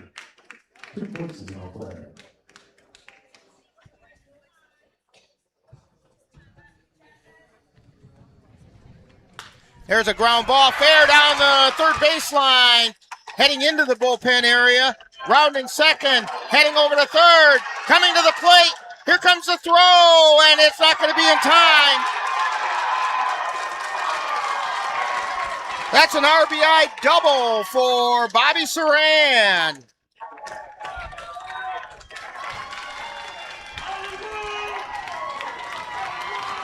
And the Jim Fall Sturgeons go on top, 4-3.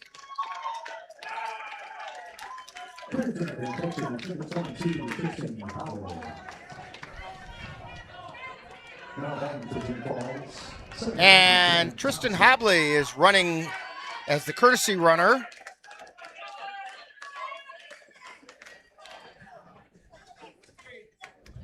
Gavin Thompson at the plate.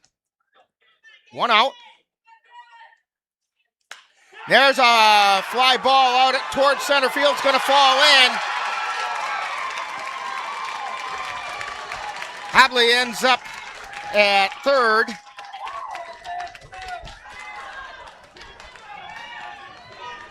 So runners on the corners. And Ryan Bemnister going out, and I wouldn't be surprised if this is it for Andrew Milner. Mason Yarrington looking like he's ready out there in the bullpen.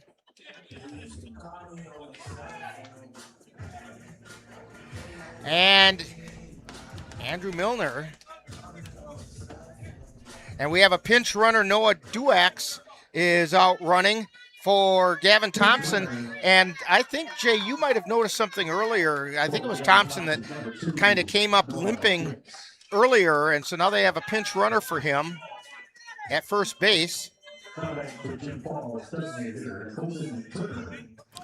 Yeah, he got on there, and then going to let somebody else do the rest of the work. So Colton Turner is at the plate. Andrew Milner stays in.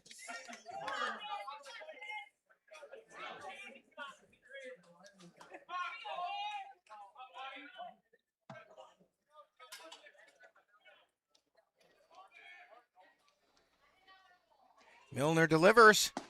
That's a strike on the outside corner.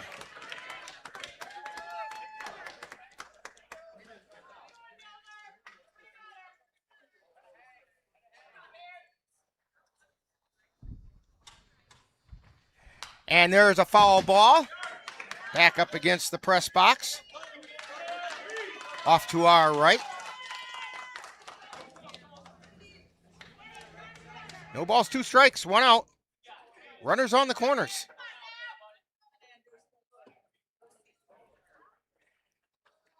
And there's a chopper foul on the third base side.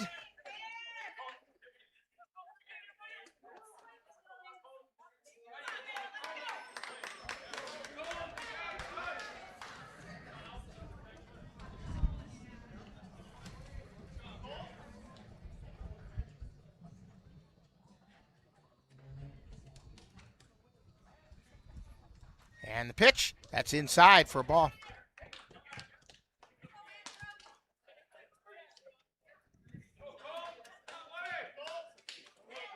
Ball and 2 strikes. Milner looks at first. And he delivers. Swing and a miss for strike 3.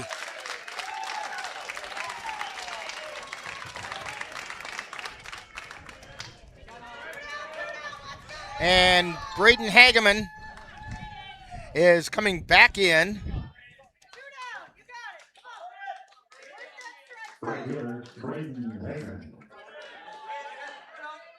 So he goes back to right field as well.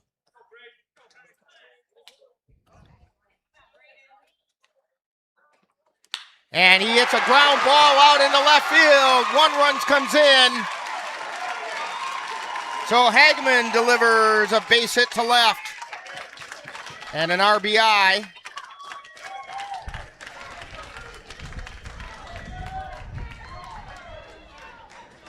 That's his second RBI of the game. And that's going to do it for Andrew Milner.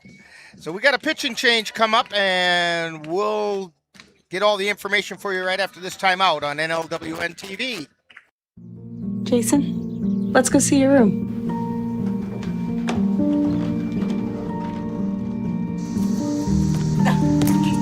That's not right. How was it? Is it good?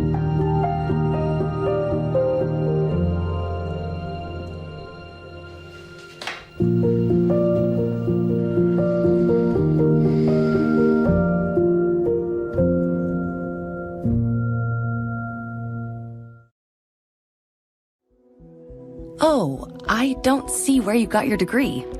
I don't have one. I went another route. All right. I guess tell me a bit about your experience. For 15 years, I've been managing logistics and mastering project management skills. Wow. Sounds like you've got just the kind of skills and experience we're looking for.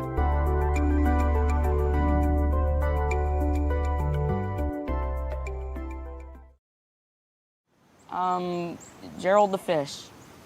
What about like Joaquin Bartholomew? Joaquin Bartholomew. Yeah. See ya. See ya. Joaquin Bartholomew. What? How did you think of that? I have no idea. Since we gave him that title, he should honestly be the king of the pond. King of the pond. Yeah. He's out there somewhere. For real. You want this one? Oh, yeah. Nice. All right.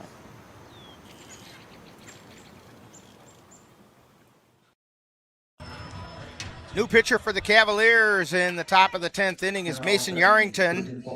Andrew Milner went 3 innings, gave up a run. It was earned on 4 hits and struck out 6. Leading things off is Carson Bovey. 2 out. And the first pitch is high and inside for a ball.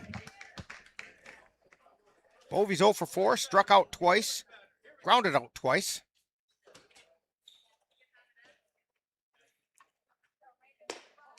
And that one missed high and away. 2 balls, no strikes.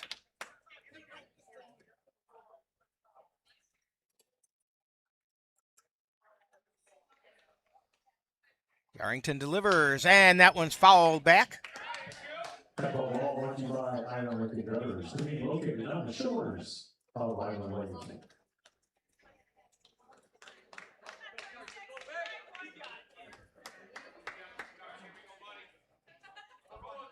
Here's the pitch. That's high and away for a ball.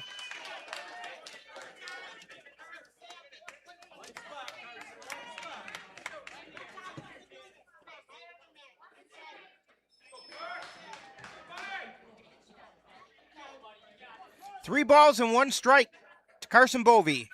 Runners at first and second. There's a high pop-up. That's foul ball off the top of the press box anyway. Knickerbocker was coming back to catch it. I knew it was one of those multi-letter names and multi-syllable names. That ball brought to you by Westside Bar and Grill, located at 1807 North Carolina Avenue. So it's a full count, 2 down. This is traveling time now for the runners on base. And they go, and that one's fouled back over the press box. That Jay, did you see the laces on that one? I started counting them, but I ran out of time. NLWN-TV.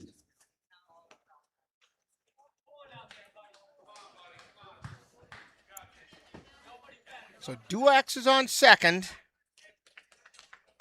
Hagman's on first. Runners go. That one's inside for ball 4.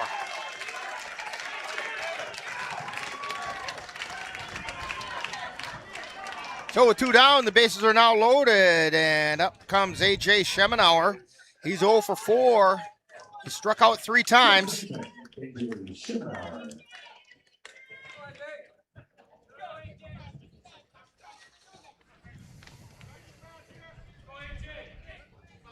Here's the pitch. Foul ball straight up over behind us. And that ball brought to you by Playing Sports, located 1350 East Hamilton Avenue, Delaware. So no balls and 1 strike.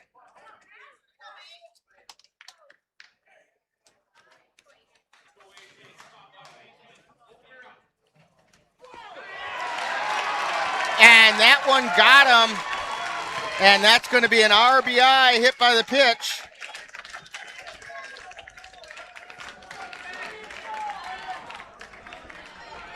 It brings in Duax.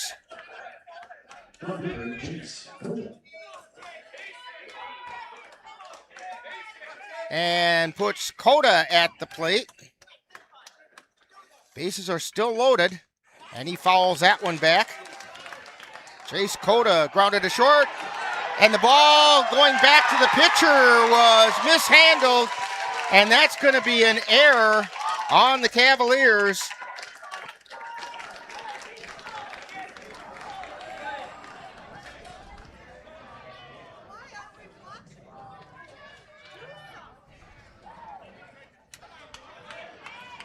That makes it 7-3.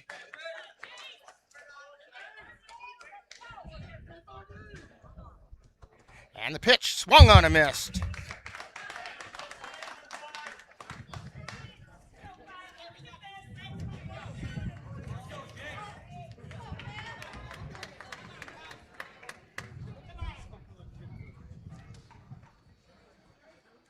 And the pitch. That's outside for a ball.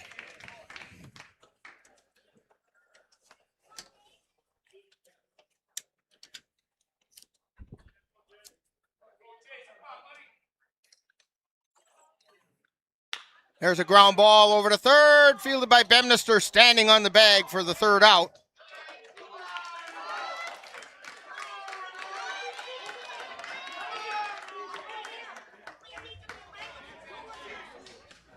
And Dick Smith called that a foul ball.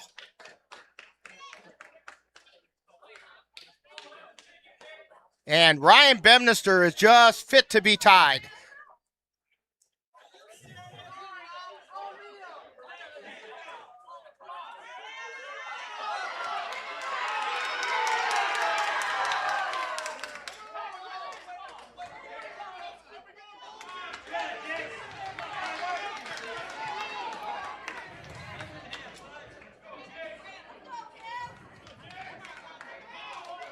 Here's the pitch. Swung on a miss, strike 3.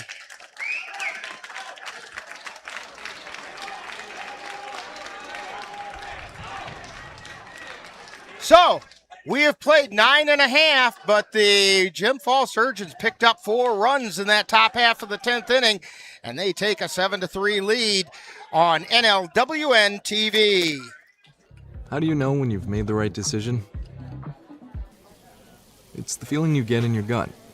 The one that tells you what's right or wrong. It's the one that says, sure, I can have a drink. Or the feeling that says, okay, I've been drinking. Now what?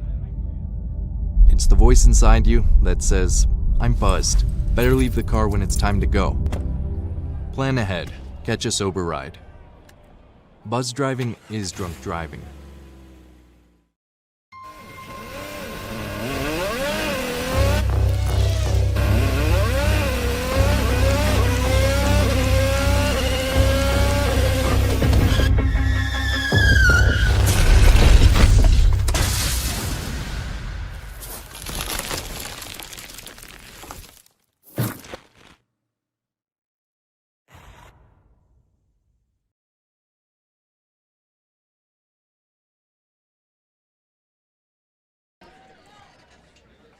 So we go to the bottom of the 10th inning. Cavs have their work cut out for them. Trailing 7-3. Little controversy there at the end of the inning. It really wouldn't have made much difference as far as the score is concerned. But it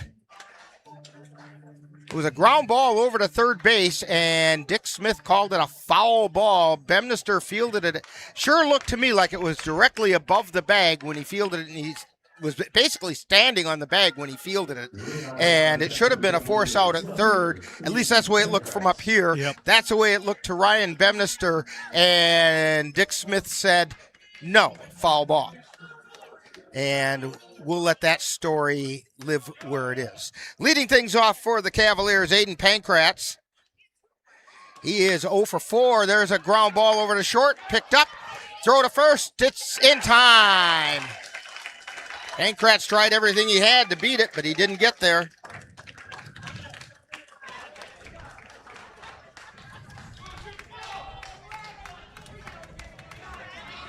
So, coming to the plate, Riley Gopinski. He's 1 for 3, single to center field. That pitch is outside for a ball.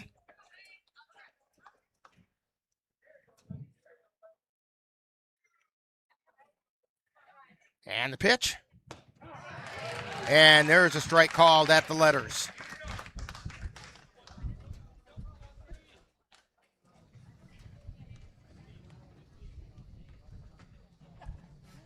Here's the pitch. And there's a strike called on the outside corner. Pinsky shaking his head on that one. That's been a strike all day by Dick Smith. A ball and 2 strikes. Check swing, strike 3. 2 down. Cavaliers are down to their last out. Ashton Kroll coming to the plate, but it's going to be Jerome Delikowski instead. Coaching with the Cavaliers, number 44, the big sexy Jerome Delikowski. Jerome Delikowski facing Jackson Google. Google delivers. That's high for a ball.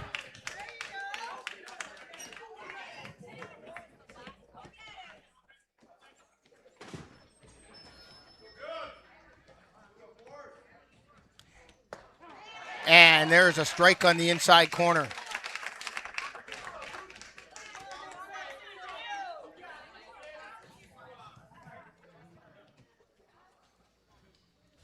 Here's the pitch. That's outside for a ball.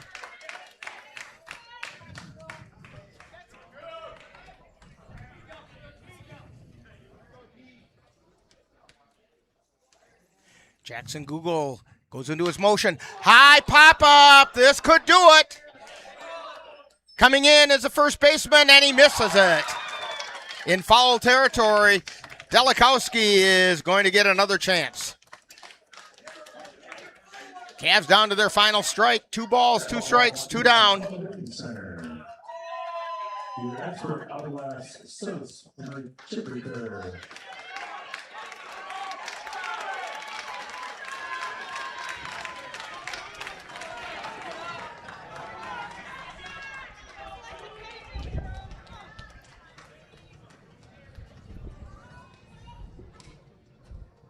And the pitch.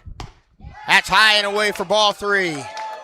So Delikowski's run the count full.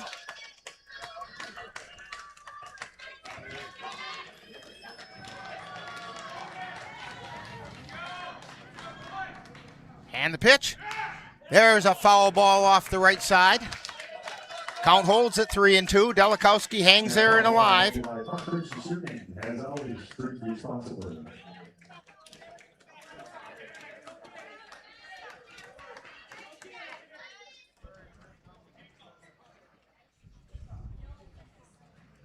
And the pitch. Swung on a miss, strike 3, and that's going to do it.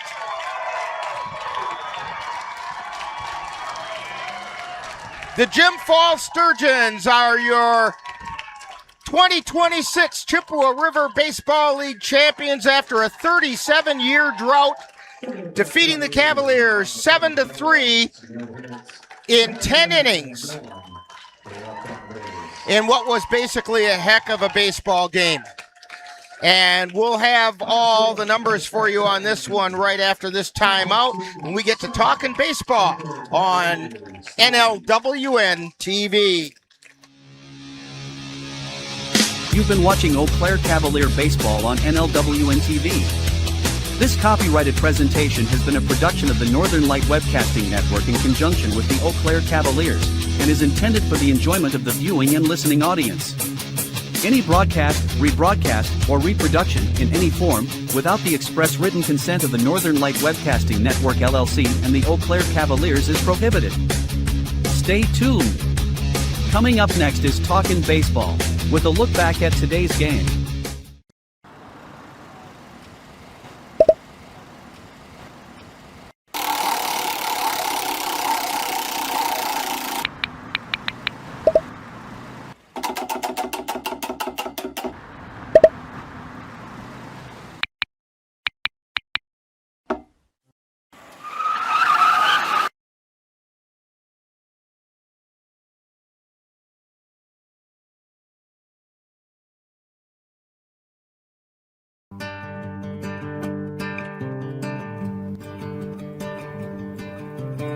Time now for Talkin' Baseball with a wrap-up of today's Eau Claire Cavalier game. And now, back out to the ballpark.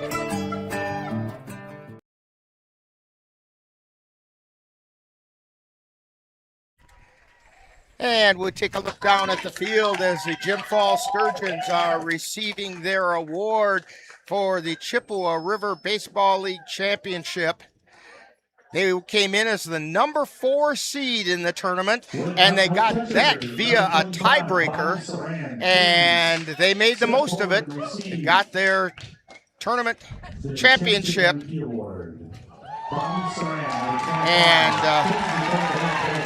Cavalier pitching, they just ran out of pitching a little bit, and Most Valuable Player award goes to Bobby Saran down at home plate.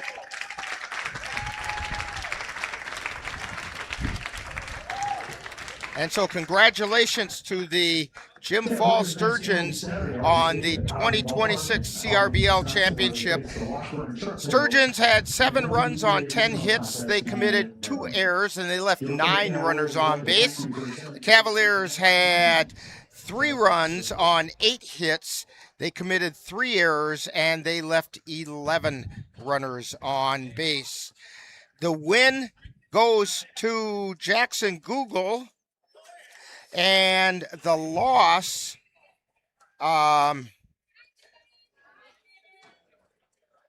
goes to Andrew Milner. That's his first loss of the season. And I'm not sure if we're going to get Ryan Bemnister up here in time to talk with us or not, but we're going to take a big timeout here on NLWN-TV.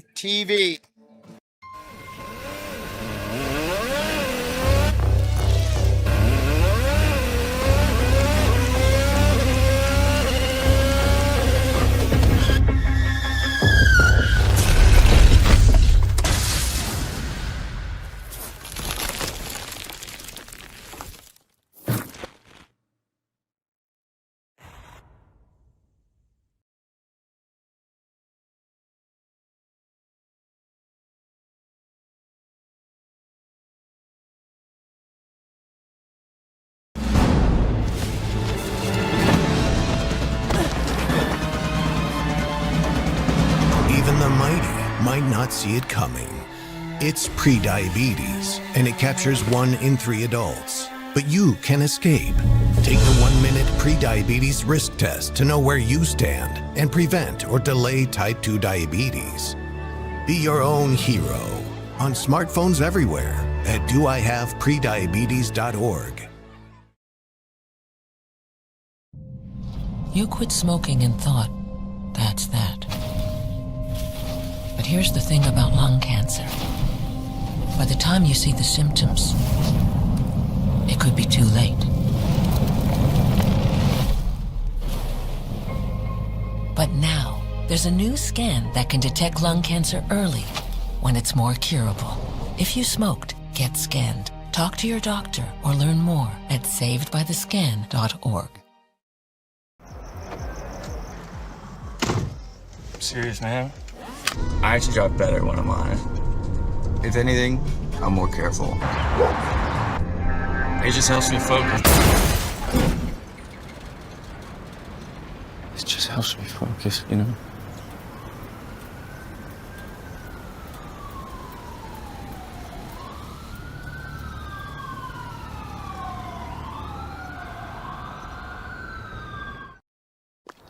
Love the hustle, Cliff. Who are you? Your lungs. We're quite proud of you. Even though you quit smoking years ago, you may be at risk for lung cancer. Okay. But with the routine screening, you can detect it early when it's more curable. Sounds good, guys. Can I get a little space here? Biologically, no. Okay. Listen to your lungs. Get a routine screening that could save your life. Talk to your doctor and learn more at savedbythescan.org. I was a quarterback at Hardaway High School. College first-round draft pick. During the football season, I would stop eating. But I didn't know I was depressed. We didn't have any education behind what mental health was. I started to learn it starts here first. If this is together, I'll be better as a father and as a husband. We have to redefine what being a strong man is and heal, love your mind.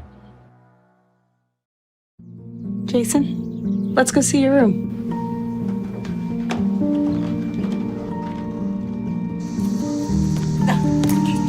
That's not right. How was it? Is it good?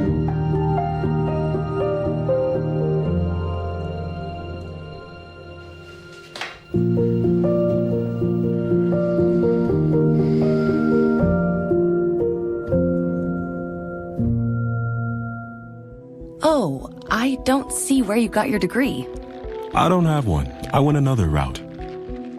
All right. I guess tell me a bit about your experience. For 15 years, I've been managing logistics and mastering project management skills. Wow. Sounds like you've got just the kind of skills and experience we're looking for.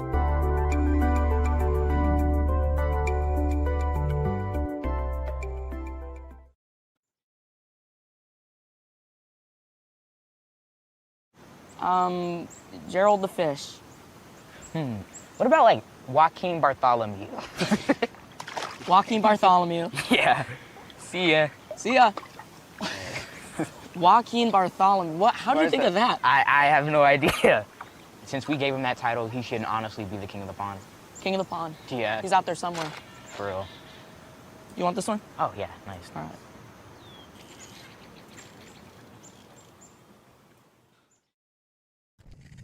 And we're back here at Carson Park, where the Cavaliers came up on the short end of a 7-3 score with the Jim Falls Sturgeons. And joining us right now is Cavalier manager Ryan Bemnister. That was a tough one to drop because you had your chances. Yeah, good job, Jim Falls. That's a heck of a team. They deserve every ounce of credit. Hang on a second. I'm not getting you for some reason, and you're saying good stuff. And we don't want to miss out on that. Let's try you now. How about now? And I've got a better solution for you. Just talk into that one instead. How about now? Hey, now we hear you. And good. First thing, congratulations, Jim Falls. They were great. They deserve it. They beat us. That's a good team. And watch out, WBA. They took advantage of every chance they had and made it pay. And your guys played hard. And you gave them a run and just couldn't quite keep it together, and just kind of looked like Andrew Milner ran out of gas there. A little bit. I mean, he had to battle a little bit more than he should have to. Yeah, I'll leave it at that. We've talked enough off the air that I think I'm reading your mind on that one. But the Cavs came through when they needed to. They came back from behind, tied the game, had some chances. This one's just kind of one that slipped through your fingertips. Yeah, we had chances, opportunities. Couldn't get a good hit when we needed it. It's tough. I'm not gonna lie to you. It's tough losing a game like this. I just want to give credit to Jim Falls. for how well they played this season, how well they played this game. It's not about us. It's not about anybody else wearing a different colored T-shirt. It should be about Jim Falls winning this, and they deserve all the credit in the world. And they did it coming in as the number 4 seed by a tiebreaker. Yeah, and see, they had to so force themselves to get in the playoffs like we did. And yeah, you're absolutely right. Congratulations to the Jim Falls Sturgeons. Cavs season is not done though. No, we get to go play in the WBA, and I hope the guys come with a little chip on the shoulder, and they should. You know, hopefully we can go to Hagen and reset everything and take on Washburn and, you know, have a fresh start of the game and fresh umpiring crew. And just take it and then hopefully move on from there and play in Marshfield the following weekend if you can get everything reset. That's the hope and dream. Well, we will get together and talk with you just before that game in Hagen, and thank you for joining us all season long right up here on Talkin' Baseball. How do you know when you've made the right decision? It's the feeling you get in your gut. The one that tells you what's right or wrong. It's the one that says, sure, I can have a drink. Or the feeling that says, okay, I've been drinking. Now what? It's the voice inside you that says, I'm buzzed. Better leave the car when it's time to go. Plan ahead. Catch a sober ride. Buzz driving is drunk driving.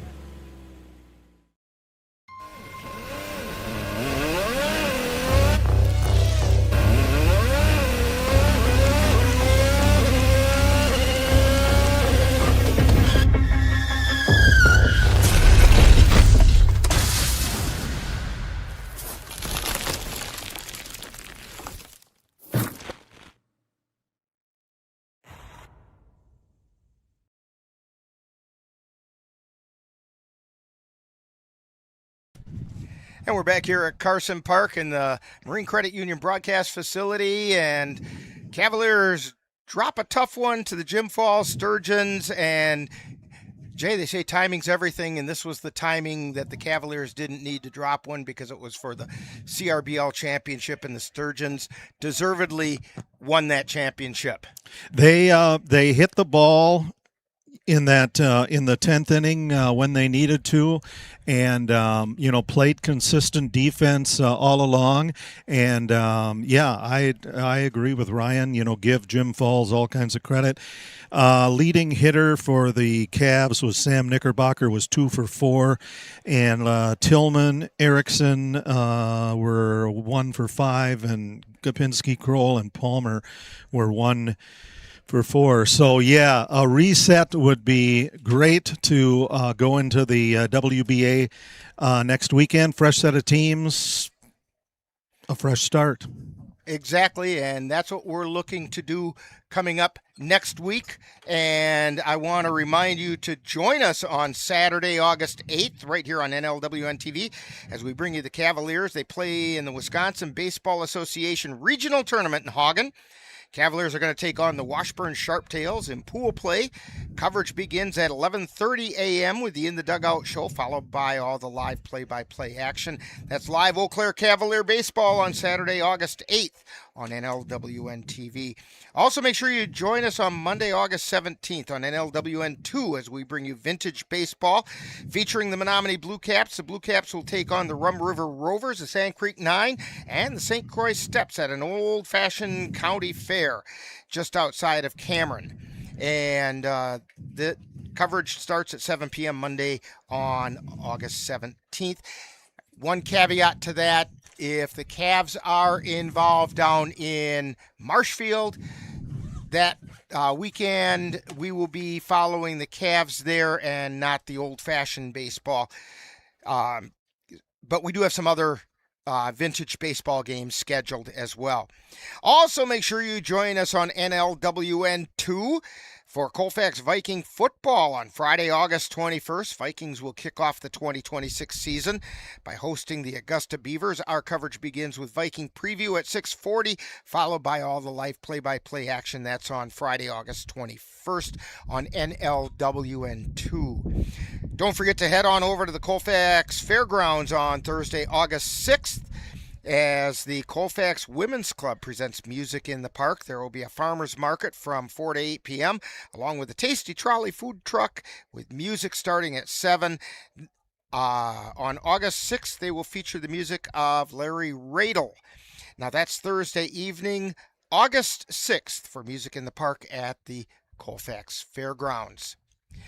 Today's Eau Claire Cavalier Championship game against the Jim Falls Sturgeons has been brought to you by the Marine Credit Union, with offices in Eau Claire at 3604 Oakwood Hills Parkway, and whose team is there to guide you. Mom's Restaurant and Pub in Colfax, comfort food the way Mom used to make it.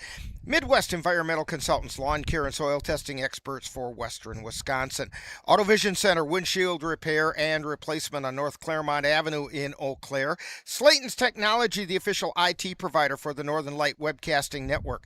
The Sunset House and RV Park in Port Mansfield, Texas, your best choice for your next hunting or fishing adventure. And the Chippewa Valley Museum, where you can connect with the roots of the valley right here in Carson Park. Be sure to thank these fine sponsors for bringing you Eau Claire Cavalier baseball on NLWN-TV. So for Jay Fall and Cameron Rickoff on the computer, and we have both Ryan Yarrington and Cal Erickson on the camera today, I'm Rick Olson, and that final score, once again, Jim Falls Sturgeons, champions of the Chippewa River Baseball League, 7, and the Cavaliers 3. You've been tuned to Talkin' Baseball on NLWN-TV.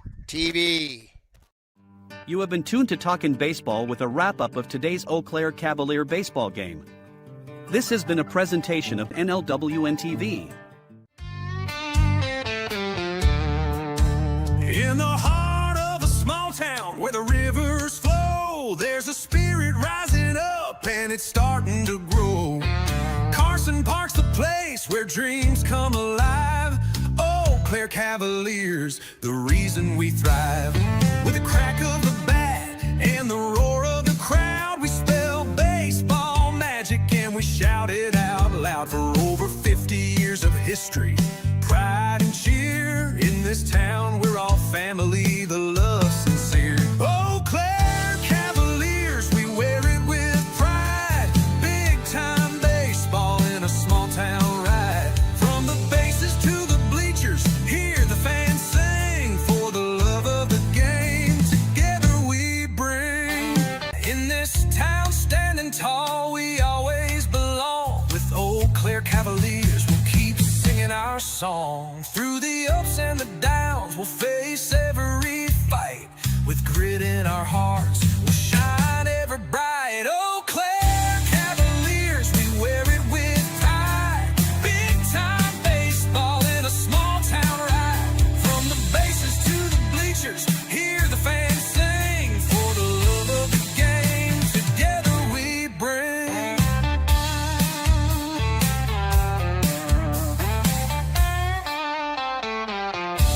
So raise up your voices, let the stories be told. In Eau Claire's pure heart, our legacy bold. With the Cavaliers shining like stars in the night. Big time in a small town, forever in our sight.